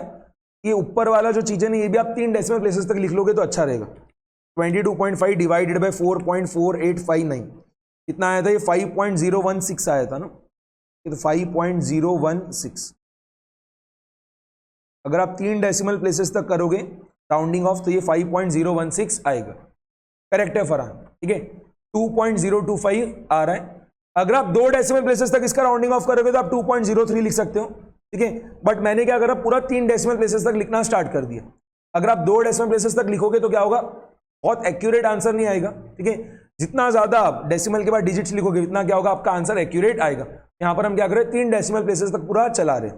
ओके, तो बताना प्रिंसिपल का पोर्शन क्या रहेगा। ये जो इंस्टॉलमेंट का अमाउंट है 5.016 करोड़ का, उसमें इंटरेस्ट का पोर्शन 2.025 करोड़ का है। प्रिंसिपल का पोर्शन कितना रहेगा, प्रिंसिपल का पोर्शन कितना रहेगा, कैसे निकालोगे, इंस्टॉलमेंट के अमाउंट में से इंटरेस्ट वाला पोर्शन लेस कर दो, प्रिंसिपल पोर्शन निकल के आ जाएगा। 5.016 माइनस 2.025 कितना आ रहा है, 2.991। समझा ना, ये चीज आप लोगों ने एफआर में बहुत बार किया होगा। अब 22.5 करोड़ आउटस्टैंडिंग था। ठीक है, अब ईयर के एंड में क्या करा, 2.991 करोड़ का जो है प्रिंसिपल का रिपेमेंट हो गया। 22.5 करोड़ जो है आउटस्टैंडिंग था और ईयर एंड पे क्या हुआ, 2.991 करोड़ का प्रिंसिपल का रिपेमेंट हो गया। तो अब जो कितना पैसा देने का बाकी रह गया, कितना पैसा देने का बाकी रह गया, 22.5 माइनस 2.991 कितना आ रहा है, 19.509 आ रहा है। 19.509 आ रहा है। किसी को अगर 2 डेसिमल प्लेसेस तक लिखना है तो भी चल जाएगा, कि अगर आप 2 डेसिमल प्लेसेस तक भी लिखोगे तो भी चल जाएगा। ओके, अब देखो सेकेंड ईयर के लिए, अब ये टेबल पूरा कंप्लीट कर लो फटाफट से। ये क्या होगा, आप 19.50 लिखोगे। सेकेंड ईयर के स्टार्टिंग में कितना अमाउंट आउटस्टैंडिंग रहेगा, बिगिनिंग में 19.509। इंस्टॉलमेंट का अमाउंट तो हर साल क्या है, सेम ही है। इंटरेस्ट कितना आएगा यहाँ पर, अब इंटरेस्ट कितना आएगा, क्या करोगे आप, जो अमाउंट आउटस्टैंडिंग है बिगिनिंग ऑफ द ईयर में उसको मल्टीप्लाई कर दोगे इंटरेस्ट रेट से। 19.509 मल्टीप्लाइड बाय 9% कितना आ रहा है, 1.756 आ रहा है। अगर आप 3 डेसिमल प्लेसेस तक लिखोगे कितना आ रहा है, 1.756 आ रहा है। प्रिंसिपल का पोर्शन क्या रहेगा, 5.016 में से ये चीज लेस कर दो, कितना आ गया, 3.26 आ रहा है। 3.26 amount outstanding at the end of year क्या होगा, 5.016, इसमें से 3.26 जो है लेस करना। सॉरी 19.509 में से क्या करना, 3.26 लेस करना। ठीक है, 5.016 में से तो क्या करोगे आप, 1.756 लेस करोगे तो क्या होगा, प्रिंसिपल का पोर्शन आएगा जो कि कितना आ रहा है, 3.26 आ रहा है। अब 19.509 में से आप क्या करोगे, 3.26 लेस करोगे तो आपका amount outstanding at the end of year आ जाएगा 19.509 माइनस 3.26। अगर मेरे एंड से कुछ कैलकुलेशन मिस्टेक हुआ है तो आप लोग बता देना। ठीक है, सभी का सेम आ गया, सभी का सेम आ गया है कि नहीं। अब थर्ड ईयर के इसमें, तो थर्ड ईयर के स्टार्टिंग में अमाउंट आउटस्टैंडिंग कितना था, 16.249। जो सेकेंड ईयर के एंड में अमाउंट आउटस्टैंडिंग था वही क्या रहेगा, थर्ड ईयर के बिगिनिंग में अमाउंट आउटस्टैंडिंग रहेगा, 16.249 लिख दिया। यहां पर भी इंस्टॉलमेंट का अमाउंट क्या रहेगा 5.016 ही रहेगा। इंटरेस्ट कितना आ रहा है देखो, इंटरेस्ट कितना आ रहा है यहां पर 16.249 मल्टीप्लाइड बाय 9%, कितना आ रहा है 1.462 आ रहा है, 1.462 आ रहा है। प्रिंसिपल का पोर्शन क्या रहेगा, तो 5.016 में से ये चीज लेस कर दो, 5.016 माइनस 1.462 कितना आ गया 3.554, 3.554। Amount outstanding at the end of year क्या होगा, इन दोनों का डिफरेंस 16.249 माइनस 3.554 कितना आ रहा है 12.695। और आखिरी जो ये फोर्थ ईयर का भी बना ले रहे हैं, वैसे तो हमें फिफ्थ ईयर और सिक्स्थ ईयर का भी बनाना चाहिए, ठीक है, क्योंकि जो 9% डिबेंचर्स है उनका टेन्योर क्या है 6 ईयर्स का है, ठीक है। बट यहां पर हम क्या कर रहे हैं, सिर्फ पहले 4 साल का बना रहे, क्योंकि आपके पास में फोरकास्टेड ईबीआईटी भी क्या है 4 साल का ही है, ठीक है। और मिस्टर स्मिथ ने भी जो प्रोजेक्शन किया है वो भी क्या है 4 साल के लिए, ऑन एन एवरेज जो है बुक वैल्यू ऑफ इक्विटी क्या होगा 20% से ग्रो करेगा पहले 4 साल के लिए। वैसा हम क्या कर रहे हैं, सिर्फ पहले 4 साल के लिए निकाल रहे हैं, क्योंकि हमें ये इंटरेस्ट चाहिए था। बेसिकली हमें क्या चाहिए, इंटरेस्ट एक्सपेंस जो हो रहा है 9% डिबेंचर्स पे वो चाहिए था, इसके लिए हम ये पूरा टेबल बना रहे, ठीक है। आपको ये भी समझ में आना चाहिए कि हमने ये टेबल क्यों बना रही, ये टेबल हमारे लिए क्यों इंपॉर्टेंट है। तो 9% डिबेंचर्स पे हर साल हमारा इंटरेस्ट एक्सपेंस क्या हो रहा था वो हमें निकालना पड़ेगा ना, ठीक है। उसके लिए हम क्या कर रहे हैं, ये वाला टेबल बना रहे हैं। अब देखो ये फोर्थ वाले रो में यहां पर पहले लिख दिए 12.695, इंस्टॉलमेंट का अमाउंट तो वही रहेगा, इंटरेस्ट का पोर्शन कितना रहेगा, तो 12.695 मल्टीप्लाइड बाय 9% कितना आ रहा है 1.143 आ रहा है। प्रिंसिपल का पोर्शन कितना रहेगा 5.016 माइनस 1.143 ये आ रहा है 3.873। और amount outstanding at the end of year क्या होगा, इन दोनों का डिफरेंस 12.695 माइनस 3.873 कितना आ गया 8.822, ठीक है। ये हमने पूरा निकाल लिया है। अब हम देखो क्या करेंगे, एक टेबल बना रहे पूरा, जिसमें हम क्या करेंगे हर साल का प्रॉफिट आफ्टर टैक्स निकालते जाएंगे, ठीक है, कि फर्स्ट ईयर में प्रॉफिट आफ्टर टैक्स कितना आ रहा है, सेकंड ईयर में कितना आ रहा है, थर्ड ईयर में कितना आ रहा है, फोर्थ ईयर में कितना आ रहा है वो, ठीक है। फिर उसमें से कितना डिविडेंड बांट दे रही है कंपनी वो निकाल लेंगे। तो प्रॉफिट आफ्टर टैक्स में से जब आप क्या करोगे टोटल डिविडेंड डिस्ट्रीब्यूटेड लेस कर दोगे तो आपका रिटेन्ड अर्निंग्स आते जाएगा, ठीक है। यहां पर तो हम पूरा टेबल बना रहे हैं 1 2 3 4। और सबसे पहली चीज हम यहां पर जो लिखेंगे वो क्या रहेगा ईबीआईटी। तो फोरकास्टेड ईबीआईटी जो है फर्स्ट ईयर का क्या है, फोरकास्टेड ईबीआईटी जो है फर्स्ट ईयर का क्या है 48 है, बाद में 57 68 82 लिखते जाना, 48 57 बाद में क्या है 68 और 82। अब earnings before interest and tax में से आप क्या चीज लेस करोगे, earnings before interest and tax में से आप क्या चीज लेस करोगे, जो भी आपका इंटरेस्ट एक्सपेंस है वो आप लेस करोगे। ईबीआईटी में से क्या होगा इंटरेस्ट एक्सपेंस लेस करना रहेगा। यहां पर दो इंटरेस्ट एक्सपेंस है, एक तो 9% डिबेंचर्स पे जो इंटरेस्ट दिया जा रहा है वो, और 8% लोन पे जो इंटरेस्ट दिया जा रहा है वो, ठीक है। पहले मैंने लिख दिया देखो इंटरेस्ट ऑन 9% डिबेंचर्स। तो पहले साल जो इंटरेस्ट एक्सपेंस है 9% डिबेंचर्स पे कितना है 2.025 है, मैं लिखते जा रहा हूं यहां पर, ठीक है 2.025 है, ठीक है। दूसरे साल कितना है 1.756 है, 1.756। तीसरे साल 1.462 है और चौथे साल 1.143 है। समझ में आ गया, ठीक है। अब एक और चीज लेस होगा, वो क्या रहेगा आपका interest on 8% loan, interest on 8% loan वो क्या आएगा देखो। तो जो 8% लोन है जहां तक मुझे ध्यान आ रहा है वो 160 करोड़ का था, चेक कर लेते हैं। हाँ 8% लोन जो है कितना है 160 करोड़ का है, ठीक है। और क्वेश्चन में क्लियरली लिखा था कि 8% लोन जो है उसका प्रिंसिपल का रिपेमेंट क्या हो रहा है 8th ईयर के एंड में ही हो रहा है, ठीक है। और बाकी तो क्या हो रहा है हर साल के साल उसके ऊपर हम क्या कर रहे हैं इंटरेस्ट देते जा रहे हैं। तो हर साल जो इंटरेस्ट का एक्सपेंस आएगा 8% लोन पे वो क्या होगा सेम ही आएगा। और कितना आएगा बताना 160 मल्टीप्लाइड बाय 8% कितना हो गया 12.8, 12.8 लिखते जाओ, 12.8 लिख देना हर साल के लिए,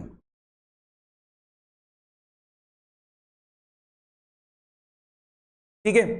करेक्ट है अंग्रेज, ठीक है, आपने जो 12.8 बताया एकदम करेक्ट है। अब यहां पर जब आप ईबीआईटी में से जो इंटरेस्ट एक्सपेंस वो लेस कर दोगे, क्या होगा आपका प्रॉफिट बिफोर टैक्स आ जाएगा। ठीक है, प्रॉफिट बिफोर टैक्स आ जाएगा। पता ना हर साल का प्रॉफिट बिफोर टैक्स क्या आ रहा है, फटाफट से करो। 48 माइनस 2.025 माइनस 12.8, ये करने पे आ रहा है 33.175। बाद में 57 माइनस 1.756 माइनस 12.8 जो है ये करने पे आ रहा है 42.444। देन 68 माइनस 1.462 माइनस 12.8 जो है ये करने पे आ रहा है 53.738। और आखिरी में 82 माइनस 1.143 माइनस 12.8 जो है ये करने पे आ रहा है 68.057। अगर कोई स्टूडेंट ने 2 डेसिमल प्लेसेस तक भी काम किया होगा चलेगा, ठीक है, क्योंकि यहां पर आपको बहुत ज्यादा इंफॉर्मेशन दे रखा था, तो अगर आप 2 डेसिमल प्लेसेस तक भी काम करोगे ना तो भी चल जाएगा। ठीक है, अब प्रॉफिट बिफोर टैक्स में से हम क्या कर रहे हैं, टैक्स लेस कर रहे हैं और टैक्स का रेट क्या रहेगा 35% रहेगा, क्वेश्चन में दिया था। ठीक है, कि आने वाले 5-6 साल तक टैक्स का रेट क्या रहेगा 35% रहेगा। ओके, यहां पर बताना कितना कितना आ रहा है 33.175 मल्टीप्लाइड बाय 35%। 3 डेसिमल प्लेसेस तक लिख रहा हूं मैं तो 11.611, फिर 42.444 मल्टीप्लाइड बाय 35%, ये करने पे आ रहा है 14.855, फिर 53.738 मल्टीप्लाइड बाय 35%, ये करने पे आ रहा है 18.808, और आखिरी में 68.057 मल्टीप्लाइड बाय 35%, ये करने पे आ रहा है 23.820। ठीक है, बताओ प्रॉफिट आफ्टर टैक्स कितना आ रहा है, प्रॉफिट आफ्टर टैक्स जो है कितना आ रहा है बताओ फटाफट से। तो 33.175 माइनस 11.611, ये हो गया 21.564, फिर 42.444 माइनस 14.855, ये करने पे आ रहा है 27.589, फिर 53.738 माइनस 18.808, ये करने पे आ रहा है 34.93, और आखिरी में 68.057 और क्या चीज है माइनस 23.820, ये करने पे आ रहा है 44.237। आ गया सभी का यहां तक। प्रॉफिट आफ्टर टैक्स जो ये भी हमने निकाल लिया। ठीक है, अब प्रॉफिट आफ्टर टैक्स में से जो हम क्या करेंगे, जो डिविडेंड डिस्ट्रीब्यूटेड है वो हम क्या करेंगे, लेस कर देंगे। डिविडेंड डिस्ट्रीब्यूटेड जो हम क्या करेंगे, लेस कर देंगे। ठीक है, यहां पर जो मैक्सिमम रेट दिया था डिविडेंड डिस्ट्रीब्यूट करने का वो क्या था 12.5% था, आप रीड कर लो। ठीक है, ये वाला लाइन जो है रीड करना, mister Smith is of the view that the proposed dividend shall not be kept more than 12.5% of distributable profits for the first 4 years। Proposed dividend shall not be kept more than 12.5% of distributable profits for the first 4 years। Distributable profits क्या होते हैं आपके, profit after tax. यहाँ पर preference share capital तो कुछ भी नहीं है, तो डिस्ट्रीब्यूटेबल प्रॉफिट्स क्या होगा, प्रॉफिट आफ्टर टैक्स रहेगा। और मैक्सिमम परसेंटेज जो है डिविडेंड देने का वो कितना है 12.5% है। यहाँ पर हम 12.5% ले रहे हैं, तो बताना डिविडेंड क्या आएगा, मैक्सिमम डिविडेंड जो बांट सकते हैं हर साल वो कितना रहेगा 21.564 मल्टीप्लाइड बाई 12.5%, ये आपका आ रहा है 2.6955। तो 3 डेसिमल प्लेसेस तक अगर आप इसे करेंगे तो क्या होगा 2.70 आ जाएगा। ठीक है, 21.564 मल्टीप्लाइड बाई 12.5% हम कर रहे हैं तो 2.6955 आ रहा है। उसको जब आप 3 डेसिमल प्लेसेस तक राउंडिंग ऑफ करोगे तो क्या होगा आपका, सॉरी 2.70 नहीं, 2 डेसिमल प्लेसेस तक मैंने राउंडिंग ऑफ कर दिया था, 3 तक करोगे तो क्या होगा 2.696 आ जाएगा। ठीक है, सेकेंड ईयर में मैक्सिमम कितना डिविडेंड बांट सकते हैं 27.589 मल्टीप्लाइड बाई 12.5%, ये कितना आ रहा है 3.449 आ जाएगा। थर्ड ईयर में 34.93 मल्टीप्लाइड बाई 12.5%, ये करने पे आ रहा है 4.366, और आखिरी में 44.237 मल्टीप्लाइड बाय 12.5%, ये करने पे आ रहा है 5.530। ठीक है, तो बताना रिटेन्ड अर्निंग्स क्या आ रहा है, हर साल का रिटेन्ड अर्निंग्स क्या आ रहा है,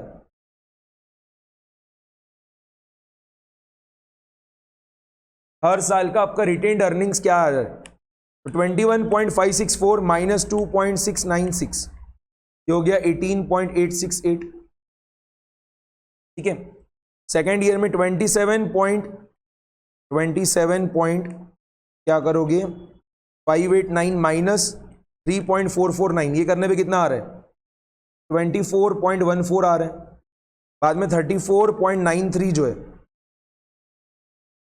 माइनस 4.366 जो है ये करने पे आ रहा है 30.564, और आखिरी में 44.237 माइनस 5.530 जो ये करने पे आ रहे हैं 38.707।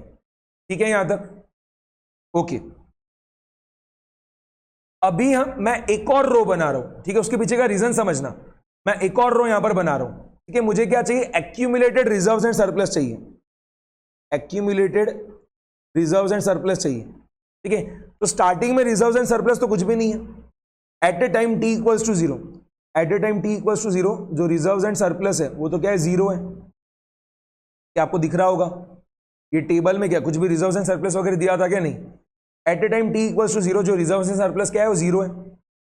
फिर फर्स्ट ईयर में जो रिटेन्ड अर्निंग्स हो रहा है, ये जो फर्स्ट ईयर में रिटेन्ड अर्निंग्स हो रहा है वो कितना है? 18.868 है। तो फर्स्ट ईयर के एंड में जो एक्यूमुलेटेड रिजर्व्स एंड सरप्लस है वो क्या हो जाएगा? फर्स्ट ईयर के एंड में जो एक्यूमुलेटेड रिजर्व एंड सरप्लस है वो क्या होगा? पहले से जीरो था और अभी कितना हो गया? 18.868। तो जीरो प्लस 18.868 जो है ये करने पे क्या होगा? 18.868 आएगा, 18.868 आएगा। समझ में आ रहा है? कि देखो हमें बुक वैल्यू ऑफ इक्विटी निकालना है ना। मैं ये क्यों कर रहा हूं उसके पीछे का रीजन भी समझो। हमें क्या करना है? बुक वैल्यू ऑफ इक्विटी निकालना है, फर्स्ट ईयर का, सेकंड ईयर का, थर्ड ईयर का और फोर्थ ईयर का। और बुक वैल्यू ऑफ इक्विटी जो है वो कैसे निकलेगा? Equity share capital plus reserves and surplus करके, ठीक है। Equity share capital plus reserves and surplus करके जो क्या होगा? आपका बुक वैल्यू ऑफ इक्विटी निकलेगा। इसके लिए हम क्या कर रहे हैं? अब accumulated reserves and surplus find कर रहे हैं। तो फर्स्ट ईयर के एंड में जो एक्यूमुलेटेड रिजर्व्स एंड सरप्लस है वो क्या होगा? 18.868 रहेगा। सेकंड ईयर के एंड में बताना क्या आएगा? आपके एंड से आंसर्स आने चाहिए, बताओ क्या आएगा? Accumulated reserves and surplus eight the end of second year क्या होगा? फर्स्ट ईयर तक इतना रिजर्व्स एंड सरप्लस एक्यूमुलेट हो गया और सेकंड ईयर में जो इतना रिटेन्ड अर्निंग्स और है, ठीक है, सेकंड ईयर में रिटेन्ड अर्निंग्स जो है 24.14 करोड़ का और हो गया। अब जो है accumulated reserves and surplus eight the end of second year क्या हो जाएगा? 18.868 प्लस 24.14, ये करने पे कितना आ रहा है? 43.008 आ रहा है। अब थर्ड ईयर में क्या होगा बताना? थर्ड ईयर के एंड में एक्यूमुलेटेड रिजर्व्स एंड सरप्लस क्या आएंगे? सेकंड ईयर तक रिजर्व एंड सरप्लस इतने एक्यूमुलेट हो गए और थर्ड ईयर का रिटेन्ड अर्निंग्स ये है, इन दोनों को ऐड कर दो, कितना आ रहा है? 73.572, 73.572। और आखिरी में कितना आ जा रहा है? करेक्ट है, आप लोग जो आंसर्स दे रहे हो करेक्ट है। आखिरी में कितना आ रहा है? 112.279। सभी ने लिख लिया ये चीज? ठीक है यहां तक? ओके। अब हम क्या कर रहे हैं? इक्विटी शेयर कैपिटल लिख रहे हैं, इक्विटी शेयर कैपिटल। आप मुझे बताना at a time T equals to zero equity share capital कितना है? At a time T equals to zero equity share capital कितना है? मैंने जो क्वेश्चन पूछा उसका आंसर दो। अभी at present at a time T equals to zero equity share capital कितना है? 60 करोड़ प्लस 22.5 करोड़। दो चीजें है ना इक्विटी शेयर कैपिटल वाली, एक तो मैनेजमेंट जो है उसको भी इक्विटी शेयर्स मिल रहे हैं और जो वेंचर कैपिटलिस्ट फॉर्म है वैनकैप उसको भी इक्विटी शेयर्स मिल रहे हैं, ठीक है। यहां पर कितना हो जाएगा? 60 करोड़ प्लस 22.5 करोड़। और पहले 4 साल तो इक्विटी शेयर कैपिटल में कुछ भी चेंज नहीं आएगा। ध्यान से सुनो हर चीज को, पहले 4 साल तो इक्विटी शेयर कैपिटल में कुछ भी चेंज आने वाला है क्या? नहीं, क्योंकि जो वारंट्स है उसको भी कब एक्सरसाइज किया जा सकता है? फोर्थ ईयर के एंड के बाद ही जो है उसको एक्सरसाइज किया जा सकता है। क्लियरली लिखा था, warrants can be exercised any time after 4 years from now, ठीक है। तो जो वारंट्स अटैच थे 9% डिबेंचर्स के साथ उसको भी कब एक्सरसाइज किया जा सकता है? फोर्थ ईयर के बाद ही किया जा सकता है, ठीक है। तो पहले 4 साल तो इक्विटी शेयर कैपिटल में कुछ भी चेंज आएगा क्या? नहीं आएगा। कितना रहेगा वो हर बार? 60 प्लस 22.5 यानी कितना होगा? 82.5 करोड़ रहेगा। लिखते जाओ 82.5 करोड़, 82.5 करोड़, ठीक है। अब बताओ आप बुक वैल्यू ऑफ इक्विटी क्या आ रहा है? बुक वैल्यू ऑफ इक्विटी क्या आ रहा है फर्स्ट ईयर के एंड में? इन दोनों का addition, accumulated reserves and surplus plus equity share capital. 18.868 plus 82.5 कितना आ गया? 101.368, है ना। अब सेकेंड ईयर के एंड में बुक वैल्यू ऑफ इक्विटी क्या आ रहा है? इन दोनों का एडिशन कर लो। 43.008 प्लस 82.5 कितना हो गया? 125.508 है कि नहीं? थर्ड ईयर के एंड में जो है बुक वैल्यू ऑफ इक्विटी कितना आ रहा है? इन दोनों का एडिशन 73.572 प्लस 82.5 कितना आ गया? 156.072। और फोर्थ ईयर के एंड में जो कितना आ रहा है? इन दोनों का एडिशन 112.279 प्लस 82.5 ये आ रहा है 194.779। अब मैं एक और चीज पूछ रहा हूं, उसका आंसर दो। बुक वैल्यू ऑफ इक्विटी जो है at a time T equals to 0 कितना है? Book value of equity at time T equals to 0 जो है कितना रहेगा? Equity share capital at a time T equals to 0 कितना है? 82.5 करोड़ है। और रिजर्व्स एंड सरप्लस जो है at a time T equals to 0 कितना है? 0 ही है। 82.5 प्लस 0 करने पे क्या हो रहा है? 82.5 करोड़ आ रहा है। ठीक है, अब देखो मैं फिर से एक टाइमलाइन बना रहा हूं, समझना इसे। ये t इज इक्वल्स टू 0 है, ये t इक्वल्स टू 4 है। At a time t equals to 0, at a time t equals to 0 जो बुक वैल्यू ऑफ इक्विटी है वो 82.5 करोड़ है। और at a time t equals to 4 जो है, ठीक है, फोर्थ ईयर के एंड में जो बुक वैल्यू ऑफ इक्विटी है वो कितना है? 194.779 है कि नहीं? स्टार्टिंग में, ठीक है, अभी एट प्रेजेंट जो है बुक वैल्यू ऑफ इक्विटी कितना है? 82.5 करोड़ है। और फोर्थ ईयर के एंड में जो है बुक वैल्यू ऑफ इक्विटी कितना हो रहा है? 194.779 करोड़ है। आप इसको ऐसा इमेजिन करो कि आपने स्टार्टिंग में 82.5 करोड़ रुपीस लगाए थे और वो बाद में कितने बन गए? 194.779 करोड़ बन गए। आपने स्टार्टिंग में 82.5 रुपीस लगाया था और वो आखिरी में कितना बन गया? 194.779 रुपीस बन गया। ठीक है, तो ग्रोथ रेट क्या रहेगा? ऑन एन एवरेज कितने रेट से ग्रो किया है वो आपको निकालना है। यहां पर हम क्या कर रहे हो, जो फॉर्मूला होता है ना, amount is equals to principal multiplied by 1 plus i whole to the power t, उसको हम यूज में ले रहे हैं। ठीक है, आई की जगह से मैं क्या करूंगा? जी लिख दूंगा। Amount is equals to P multiplied by 1 plus I की जगह मैं क्या कर रहा हूं? जो ग्रोथ रेट है वो लिख दे रहा हूं, whole to the power t. 194.779 is equals to 82.5 multiplied by 1 plus g to the power 4। ठीक है, अब ये 82.5 जो है अपोजिट साइड में जाके क्या होगा? डिवीजन में आ जाएगा। 194.779 divided by 82.5 is equals to 1 plus g whole to the power 4। Division बताना करने पे कितना आ रहा है? 2.36 आ रहा है। ठीक है, या फिर अगर आप 3 डेसिमल प्लेसेस तक लिख रहे हो तो क्या होगा?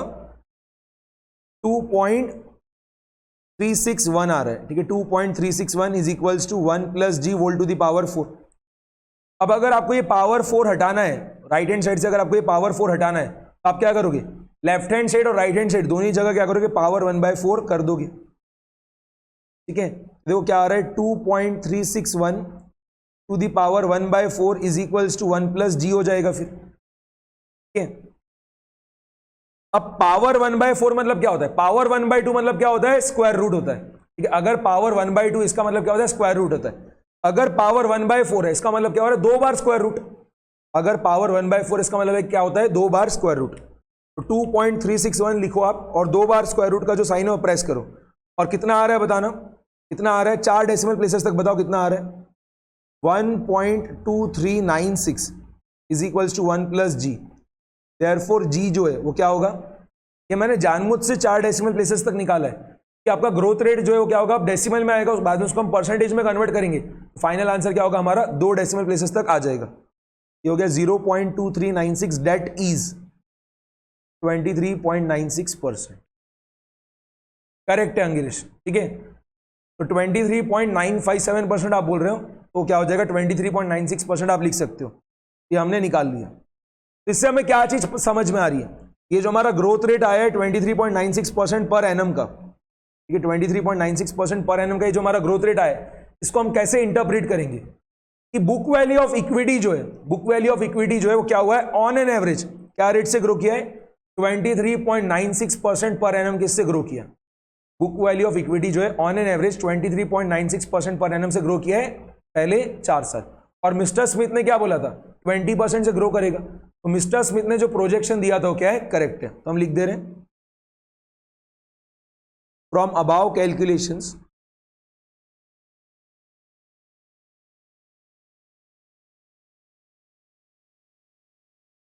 we can say that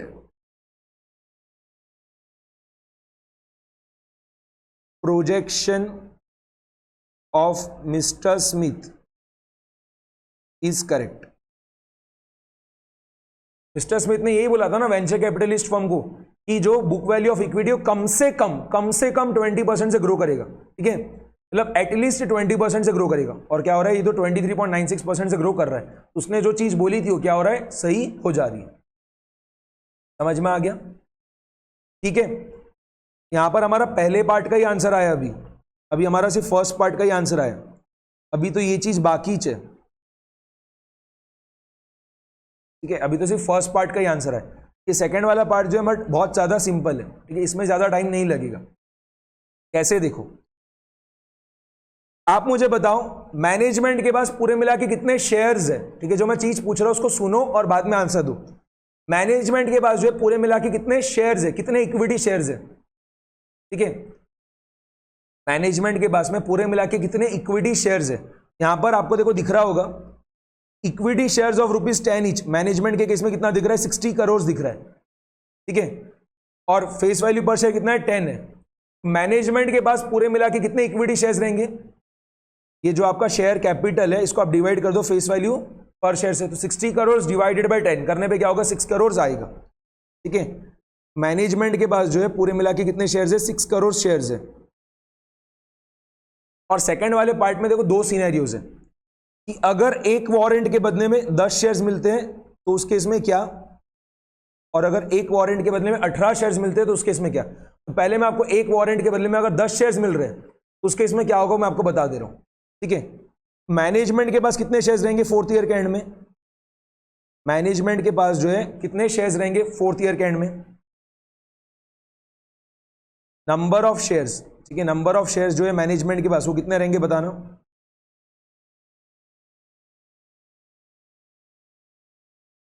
$60 crore divided by 10, ये करने पे क्या हो रहा है, 6 करोड़ आ रहा है, ये 6 करोड़ आ रहा है। और जो वेंचर कैपिटलिस्ट फर्म है, ठीक है, उसका नाम क्या है, वैनकैप, उसके पास पूरे मिला के कितने शेयर्स रहेंगे, उसके पास पूरे मिला के कितने शेयर्स रहेंगे बताना। स्टार्टिंग में कितने शेयर्स हैं, वेंचर कैपिटलिस्ट फर्म जो है ना वैनकैप, उसके पास में स्टार्टिंग में कितने इक्विटी शेयर्स हैं, के पास में स्टार्टिंग में कितने इक्विटी शेयर्स है, 22.5 करोड़ रुपीस के, ठीक है। तो नंबर ऑफ शेयर्स अगर मैं पूछूंगा तो क्या होगा, 22.5 डिवाइडेड बाय 10, 22.5 डिवाइडेड बाय 10। तो जो वेंचर कैपिटलिस्ट फर्म है उसके पास स्टार्टिंग में 22.5 करोड़ डिवाइडेड बाय 10 जो इतने इक्विटी शेयर्स है, तो 22.5 डिवाइडेड बाय 10 करोगे तो क्या होगा, 2.25 आ जाएगा, ठीक है। और वो जो वेंचर कैपिटलिस्ट फर्म है ना वैनकैप, उसके पास में तो 9% डिबेंचर्स भी है, और जो 9% डिबेंचर्स है उसके साथ में वारंट्स अटैच्ड है, और एक वारंट के पीछे क्या होगा, 10 शेयर्स मिलेंगे, और वो वारंट को कब एक्सरसाइज कर सकते हैं, फोर्थ ईयर के बाद जो है कभी भी एक्सरसाइज कर सकते हैं, ठीक है। और यहाँ पर मैंने पहला सिनेरियो यही लिया है कि एक वारंट के पीछे क्या होगा, 10 शेयर्स मिलेंगे, एक वारंट के पीछे क्या होगा, 10 शेयर्स मिलेंगे, ठीक है। अब ध्यान से देखना, हम क्या बोल रहे हैं कि सभी के सभी वारंट्स जो है एक्सरसाइज कर लिए जा रहे हैं, ठीक है, सभी के सभी वारंट्स एक्सरसाइज कर लिए जा रहे हैं। यहाँ पर पहले तो आप ये बताना पूरे मिला के कितने डिबेंचर्स है, पूरे मिला के कितने डिबेंचर्स है, 9% डिबेंचर्स जो है, ठीक है, 9% डिबेंचर्स जो है उनका फेस वैल्यू कितना है, 100 है, ठीक है। फेस वैल्यू ऑफ 9% डिबेंचर कितना है, 100 है, और पूरा मिला के जो 9% डिबेंचर है उनका अमाउंट कितना है, 22.5 करोड़ है। तो पूरे मिला के 9% डिबेंचर्स कितने आउटस्टैंडिंग रहेंगे, नंबर ऑफ 9% डिबेंचर्स आउटस्टैंडिंग कितना रहेगा, 22.5 डिवाइडेड बाय 100, ठीक है। और एक डिबेंचर के पीछे एक वारंट दिया जा रहा है, और एक वारंट के पीछे क्या होगा, 10 शेयर्स मिलेंगे। पूरे मिला के शेयर्स कितने हो जाएंगे, पूरे मिला के शेयर्स कितने हो जाएंगे, पहले तो हम क्या कर रहे हैं, पूरे मिला के जो 9% डिबेंचर्स है वो निकाल ले रहे हैं, तो क्या होगा 22.5 डिवाइडेड बाय 100। जितने डिबेंचर्स आउटस्टैंडिंग रहेंगे उतने ही वारंट्स आउटस्टैंडिंग रहेंगे, और अगर सभी के सभी वारंट्स जो है क्या हो रहे हैं, एक्सरसाइज कर लिए जा रहे हैं, तो एक वारंट के पीछे क्या होगा, 10 शेयर्स मिलेंगे मल्टीप्लाइड बाय 10, ठीक है। तो अब बताना वैनकैप के पास जो है पूरे मिला के कितने शेयर्स रहने वाले हैं, 22.5 डिवाइडेड बाय 10 करने पे 2.25 आएगा, और ये कितना आ रहा है बताओ, 22.5 डिवाइडेड बाय 100 मल्टीप्लाइड बाय 10, ये करने पे भी 2.25 आ रहा है, तो 2.25 प्लस 2.25 करने पे क्या हो गया, 4.5 करोड़। पूरे मिला के कितने शेयर्स आउटस्टैंडिंग रहेंगे, पूरे मिला के कितने शेयर्स आउटस्टैंडिंग रहेंगे, 6 करोड़ प्लस 4.5 करोड़, कितना हो गया 10.5 करोड़, ठीक है। तो मैनेजमेंट का जो परसेंटेज होल्डिंग है वो आप निकाल लो, मैनेजमेंट का जो परसेंटेज होल्डिंग है वो आप निकाल लो, ठीक है। मैनेजमेंट का होल्डिंग जो है हम क्या कर रहे हैं, परसेंटेज टर्म्स में निकाल रहे हैं। क्या आ जाएगा देखो, मैनेजमेंट के पास पूरे मिला के 6 करोड़ शेयर्स हैं और कितने शेयर्स आउटस्टैंडिंग है, वो जो कंपनी उसके पूरे मिला के कितने शेयर्स आउटस्टैंडिंग है, 10.5 करोड़। एक तरीके से मैनेजमेंट के पास कंट्रोल है या नहीं वो हम चेक कर रहे हैं। कंट्रोल कब रहेगा, जब मेजॉरिटी शेयर्स मैनेजमेंट के पास रहेंगे तो किसका कंट्रोल रहेगा, मैनेजमेंट का रहेगा। तो 50% से ज्यादा आ रहा है कि नहीं, हम निकाल रहे हैं। 6 डिवाइडेड बाय 10.5 मल्टीप्लाइड बाय 100, ये करने पे क्या हो रहा है, 57.14% आ रहा है, ठीक है। तो ये वाला जो सिनेरियो है, अगर एक वारंट के पीछे 10 शेयर्स दिए जा रहे हैं तो उससे क्या हो रहा है, कुछ फर्क नहीं पड़ रहा, कंट्रोल किसके पास रहेगा, मैनेजमेंट के पास ही रहेगा। अगर एक वारंट के पीछे क्या हो रहा है, कंपनी 10 शेयर्स दे रही है, ठीक है। जब भी क्या हो रहा है, वारंट एक्सरसाइज होंगे, तो एक वारंट के पीछे अगर कंपनी 10 शेयर्स दे रही है तो उस केस में भी क्या होगा, आगे जाके भी कंट्रोल किसके पास रहेगा, मैनेजमेंट के पास ही रहेगा। कि मैनेजमेंट का होल्डिंग जो है परसेंटेज टर्म्स में कितना आ रहा है, 57.14% आ रहा है, जो कि क्या है 50% से ज्यादा है। समझ गया, करेक्ट है नहीं, आपने जो आंसर्स दिए एकदम करेक्ट है, ओके। अब मैं दूसरा सिनेरियो ले रहा हूं, अगर एक वारंट के पीछे जो क्या हो रहा है, 18 शेयर्स दिए जा रहे हैं, ठीक है। वेंचर कैपिटलिस्ट फर्म बोल रही है ना कि क्या करो आप, हमें 10 शेयर्स के पीछे 18 शेयर्स दो। ये देखो यहां पर बोला है, further Vancap also demanded that warrants should be convertible in 18 shares instead of 10 as proposed by mister Smith. Mister Smith तो क्या बोल रहा था, हम एक वारंट के पीछे आपको 10 शेयर्स ही देंगे, बट वेंचर कैपिटलिस्ट फर्म क्या बोल रही है, 10 की जगह आप 18 दे दो, ठीक है। तो मिस्टर स्मिथ को हमें बताना है, ठीक है, कि उसने वेंचर कैपिटलिस्ट फर्म का ये वाला डिमांड मानना चाहिए या नहीं मानना चाहिए। अब अगर एक वारंट के पीछे 18 शेयर्स मिलेंगे तो उस केस में देखो फिर से हम पूरा काम कर रहे हैं। मैनेजमेंट के पास कितने शेयर्स रहेंगे, मैनेजमेंट के पास, उसमें तो कुछ भी चेंज नहीं आएगा, वो तो कितना आएगा, 6 करोड़ ही आएगा। मैनेजमेंट के पास जो है कितने शेयर्स रहेंगे, 6 करोड़ ही रहेंगे। 60 डिवाइडेड बाय 10 कितना हो गया, 6 करोड़। बट वो जो वेंचर कैपिटलिस्ट फर्म है वेनकैप, उसके पास कितने शेयर्स हो जाएंगे, अब ये पूरा वर्किंग दे देना फिर से। पहले से कितने शेयर्स थे, ठीक है, पहले से कितने शेयर्स थे, 22.5 डिवाइडेड बाय 10 थे। और अब क्या होगा, ये जो पहले हम मल्टीप्लाइड बाय 10 कर रहे थे ना, यहां पर उसकी जगह अब क्या करना पड़ेगा, 18 करना पड़ेगा। यहां पर हमने जो मल्टीप्लाइड बाय 10 किया था सिर्फ उसकी जगह हम क्या करेंगे, 18 करेंगे। 22.5 डिवाइडेड बाय 100 मल्टीप्लाइड बाय 18 कितना आ रहा है, बताना कितना आ रहा है, फटाफट से बता दो। तो मैं इस चीज का वैल्यू फाइंड कर रहा हूं अभी। तो 22.5 डिवाइडेड बाय 100 मल्टीप्लाइड बाय 18, ये कितना आ रहा है, 4.05 आ रहा है। और उसमें जो ये 2.25 ऐड कर दो, कितना हो गया, ये 22.5 डिवाइडेड बाय 100 मल्टीप्लाइड बाय 18 जो है, ये करने में 4.05 आया था, उसमें जो ये 2.25 हम ऐड कर दे रहे हैं, कितना आ रहा है, 6.3 करोड़ आ रहा है यहाँ पर। अब जो है कंपनी के पूरे मिला के कितने शेयर्स आउटस्टैंडिंग रहेंगे, 6 करोड़ प्लस 6.3 करोड़, कितना हो गया, 12.3 करोड़। अब जो है हम मैनेजमेंट का होल्डिंग निकाल रहे हैं परसेंटेज टर्म्स में, और वो क्लियरली दिख रहा है क्या होगा, 50% से कम आएगा। कि अब जो मैनेजमेंट के पास शेयर्स है वो कितना है, 6 करोड़ ही है, और जो वेंचर कैपिटलिस्ट फर्म के पास शेयर्स है वो क्या है, 6 करोड़ से ज्यादा है। मैनेजमेंट का होल्डिंग जो है क्या होगा, 50% से कम आएगा। 6 डिवाइडेड बाय 12.3 मल्टीप्लाइड बाय 100 कितना हो गया, देख लो, 48.78% आ रहा है, विच इज लेस देन 50%। तो यहां पर हम क्या एडवाइस करेंगे, बताना क्या एडवाइस करेंगे हम, मैनेजमेंट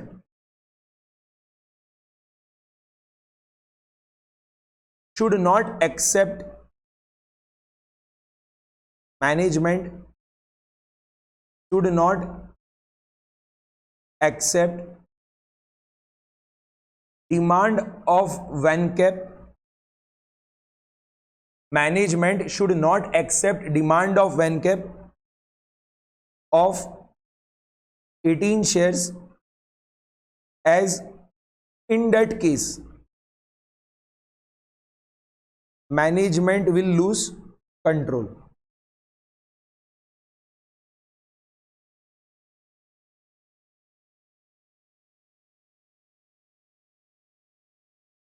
समझ में आ गया? ठीक है, अगर वो जो वेंचर कैपिटलिस्ट फर्म डिमांड कर रही है ना कि एक वारंट के पीछे आप क्या करो, 10 शेयर की जगह 18 शेयर दो, ठीक है, अगर मैनेजमेंट उनकी डिमांड को एक्सेप्ट कर लेती है तो उसके इसमें क्या होगा, मैनेजमेंट के पास जो कंट्रोल है वो क्या होगा, चला जाएगा। ठीक है, और कभी भी मैनेजमेंट क्या चाहेगी कि उसके पास ही कंट्रोल रहना चाहिए, इसके लिए क्या बोल रहे हैं हम, मैनेजमेंट ने उनका डिमांड एक्सेप्ट नहीं करना चाहिए। समझ गया है? इसी के साथ हमने ये वाला क्वेश्चन पूरा कंप्लीट कर लिया।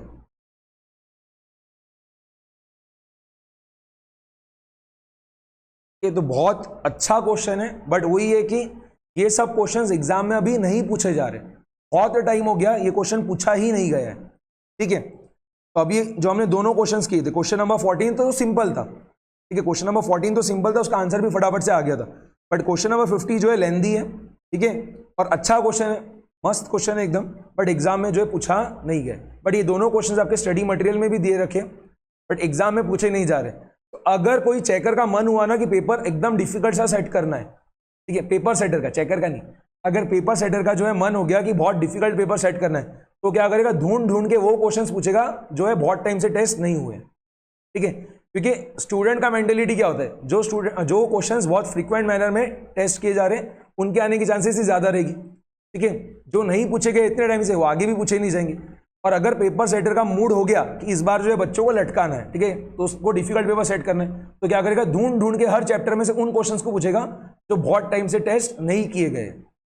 ओके, नहीं अभी मैंने वही बताया, ठीक है, चांसेस तो आने का कम ही होता है, बट अगर आ गया ना तो क्या होगा, लटक जाओगे। अगर आप ये क्वेश्चन एग्जाम के पहले नहीं देख के गए तो चांसेस ये रहेगी कि एग्जाम में आप बना नहीं पाओगे। तो देखो, आपको फिर से सॉल्व नहीं करना है इस क्वेश्चन को, आपको फिर से सॉल्व नहीं करना है, आपको क्या करना रहेगा, स्टेप्स बोल के देखना है। आपको कभी भी क्या करना रहेगा, पूरी स्टेप्स बोल के देखना है। यहां पर स्टेप्स क्या है, सबसे पहले हम क्या कर रहे हैं, सबसे पहले हमें क्या करना है, वो जो इक्वल एनुअल इंस्टॉलमेंट है ना उसका वैल्यू फाइंड करना है।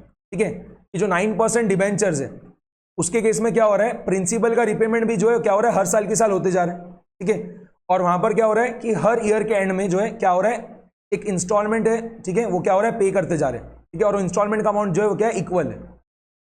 ठीक है, क्वेश्चन में ये लिख रखा था कि 9% डिबेंचर्स के केस में जो है क्या हो रहा है, हर ईयर के एंड में जो है आप क्या कर रहे हो, इंस्टॉलमेंट का अमाउंट दे रहे हो। ठीक है, और वहां पर क्या हो रहा है, प्रिंसिपल का रिपेमेंट भी हो रहा है और इंटरेस्ट का पोर्शन भी उसके अंदर आ जा रहा है। ठीक है, हम क्या कर रहे हो, जो इक्वल इंस्टॉलमेंट अमाउंट है वो हम क्या कर रहे हैं, इक्वल एनुअल इंस्टॉलमेंट अमाउंट जो हम क्या कर रहे हैं, फाइंड कर ले रहे हैं। ठीक है, बाद में हम क्या कर रहे हैं, जो हमें हर साल का फोरकास्टेड ईबीआईटी दिया था उससे हमने क्या करा, प्रॉफिट आफ्टर टैक्स फाइंड किया। ठीक है, प्रॉफिट आफ्टर टैक्स फाइंड किया। अब आप ही सोचो, अगर मुझे ईबीआईटी से प्रॉफिट आफ्टर टैक्स पे जाना है, अगर मुझे ईबीआईटी से प्रॉफिट आफ्टर टैक्स पे जाना है तो मुझे इंटरेस्ट एक्सपेंस लगेगा। तो 9% डिबेंचर्स के ऊपर हर साल जो मुझे इंटरेस्ट देना है वो मुझे निकालना पड़ेगा। और वो निकालने के लिए मैं क्या कर रहा हूं, वो निकालने के लिए मैं क्या कर रहा हूं, एक रिपेमेंट शेड्यूल पूरा बना रहा हूं। ठीक है, 9% डिबेंचर्स का जो रिपेमेंट शेड्यूल है मैं बना रहा हूं पहले 4 साल का, जिससे मुझे पता चल जाए कि हर साल जो हम कितना इंटरेस्ट एक्सपेंस हो रहा है मेरा 9% डिबेंचर्स पे। ठीक है, वो अगर हमें पता चल गया तो हम क्या कर पाएंगे, इजीली हर साल का जो है पैट निकाल पाएंगे। फिर उसमें से हमने डिविडेंड लेस किया तो हमारा हर साल का रिटेन्ड अर्निंग्स आ गया। फिर हम क्या कर पा रहे, हर साल का बुक वैल्यू ऑफ इक्विटी निकाल रहे हैं। फिर उससे क्या हो रहा है, हमारा ऑन एन एवरेज जो ग्रोथ रेट है बुक वैल्यू ऑफ इक्विटी का वो निकल के आ गया कि हमने at a time T equal to 0 book value of equity निकाला, at a time T equal to 4 हमने बुक वैल्यू ऑफ इक्विटी निकाला, और बाद में हमने देखा कि ग्रोथ रेट कितना आ रहा है, क्या वो 20% से ज्यादा है या कम है वैसा।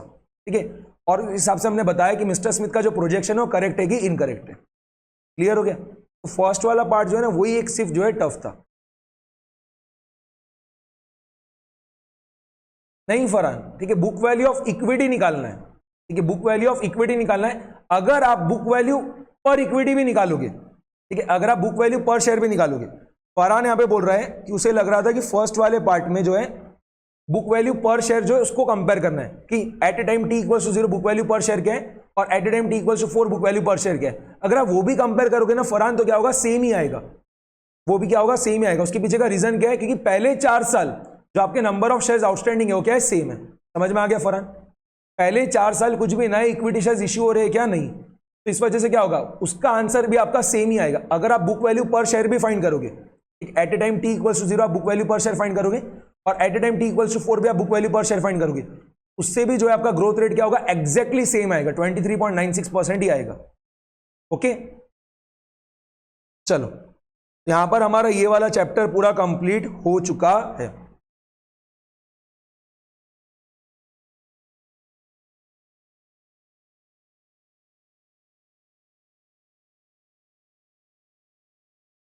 Bonus issue and true cost of acquisition, कौन सा क्वेश्चन बोल रहे हो आप अंगिरेश? आप एक बार क्वेश्चन नंबर मेंशन करोगे?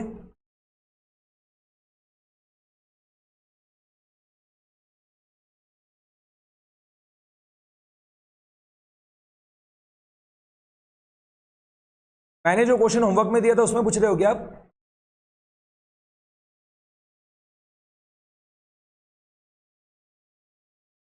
ठीक है, तो होमवर्क क्वेश्चंस को एक बार एंड में डिस्कस कर लेंगे अंगिरेश, ठीक है? आप मुझे व्हाट्सएप पे पूछ लेना तो मैं उस पर आपको बता दूंगा, ठीक है? मेरे ख्याल से कल मैंने आपको जो एक क्वेश्चन दिया था लॉन्ग लिमिटेड वाला, उसमें जो ये वाला पार्ट पूछा गया था, है ना अंगिरेश? ट्रू कॉस्ट ऑफ एक्विजिशन जो है मेरे ख्याल से एक लॉन्ग लिमिटेड का क्वेश्चन था ना, उसके अंदर पूछा गया था, जहां तक मैं रिकॉल कर पा रहा हूं, ठीक है? क्योंकि इतने सारे क्वेश्चंस करा दिए तो ध्यान रह जाता है, ठीक है? तो आपको मैं उसका वीडियो सॉल्यूशन दे दूंगा अंगिरेश, टेंशन मत लो, वीडियो सॉल्यूशन प्रोवाइड कर दूंगा, ठीक है? चलो, तो हाँ, फरहान कह रहा है कि हमें पता होता है कि आंसर क्या है, बट उसको कैसे प्रेजेंट करना है उसमें दिक्कत आती है, इसके लिए तो हम क्या कर रहे हैं, राइटिंग प्रैक्टिस कर रहे हैं, उसी से आपका कमांड आ जाएगा। नेहा कह रही है कि अब हमारा 40 मार्क्स का सिलेबस कवर हो गया, करेक्ट, 40 मार्क्स का सिलेबस अब हमारा कवर हो चुका है। ब्रेक चाहिए या पोर्टफोलियो मैनेजमेंट स्टार्ट कर दे? अगर मैं अभी लंच ब्रेक देता हूं तो फिर मैं पोर्टफोलियो मैनेजमेंट को जो है क्या करूंगा, उसके बाद स्टार्ट कर दूंगा। न्यू चैप्टर स्टार्ट कर, इसके लिए मैं पूछ रहा हूं कि अभी ब्रेक चाहिए या कंटिन्यू करें, ठीक है? क्योंकि मैं रिकॉर्डिंग तो अभी बंद करूंगा, कि न्यू चैप्टर स्टार्ट कर रहे हैं ना, तो उसकी फ्रेश रिकॉर्डिंग चालू होगी। तो बताओ कैसा करना है? अभी टाइम कितना हुआ है? 12:30 हो गया।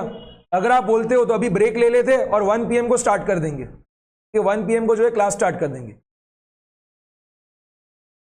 ठीक है? नया बुक्स की प्रिंटिंग में जो कुछ इश्यू आया था, इसकी वजह से बुक नहीं आई है, ठीक है? बट आज या जो है कल आपकी बुक डिस्पैच हो जाएगी, ठीक है? कुछ स्टूडेंट्स की बुक डिस्पैच हो गई है, कुछ स्टूडेंट्स की होने की बाकी है, ठीक है? जिनकी नहीं हुई है बुक्स डिस्पैच, वो आज या कल में हो जाएगी, ठीक है? हाँ, मैं प्रिंट आपको जो है PDF शेयर कर दूंगा, जिससे आप प्रिंट निकाल लेना, ठीक है? मैं प्रिंट शेयर आपको PDF शेयर कर देता हूँ पोर्टफोलियो मैनेजमेंट का, जिससे आप लोग फिर उसका प्रिंट निकाल लोगे, ओके? चलो, तो अभी एक ब्रेक ले लेते हैं और बाद में जो है नए सेशन में क्या करेंगे, पोर्टफोलियो मैनेजमेंट चालू कर देंगे, ठीक है? तो हम शार्प 1 PM जो है क्या करेंगे, रेज्यूम करेंगे। 1 बजे जो हमारा सेशन जो है फिर से स्टार्ट हो जाएगा, ठीक है?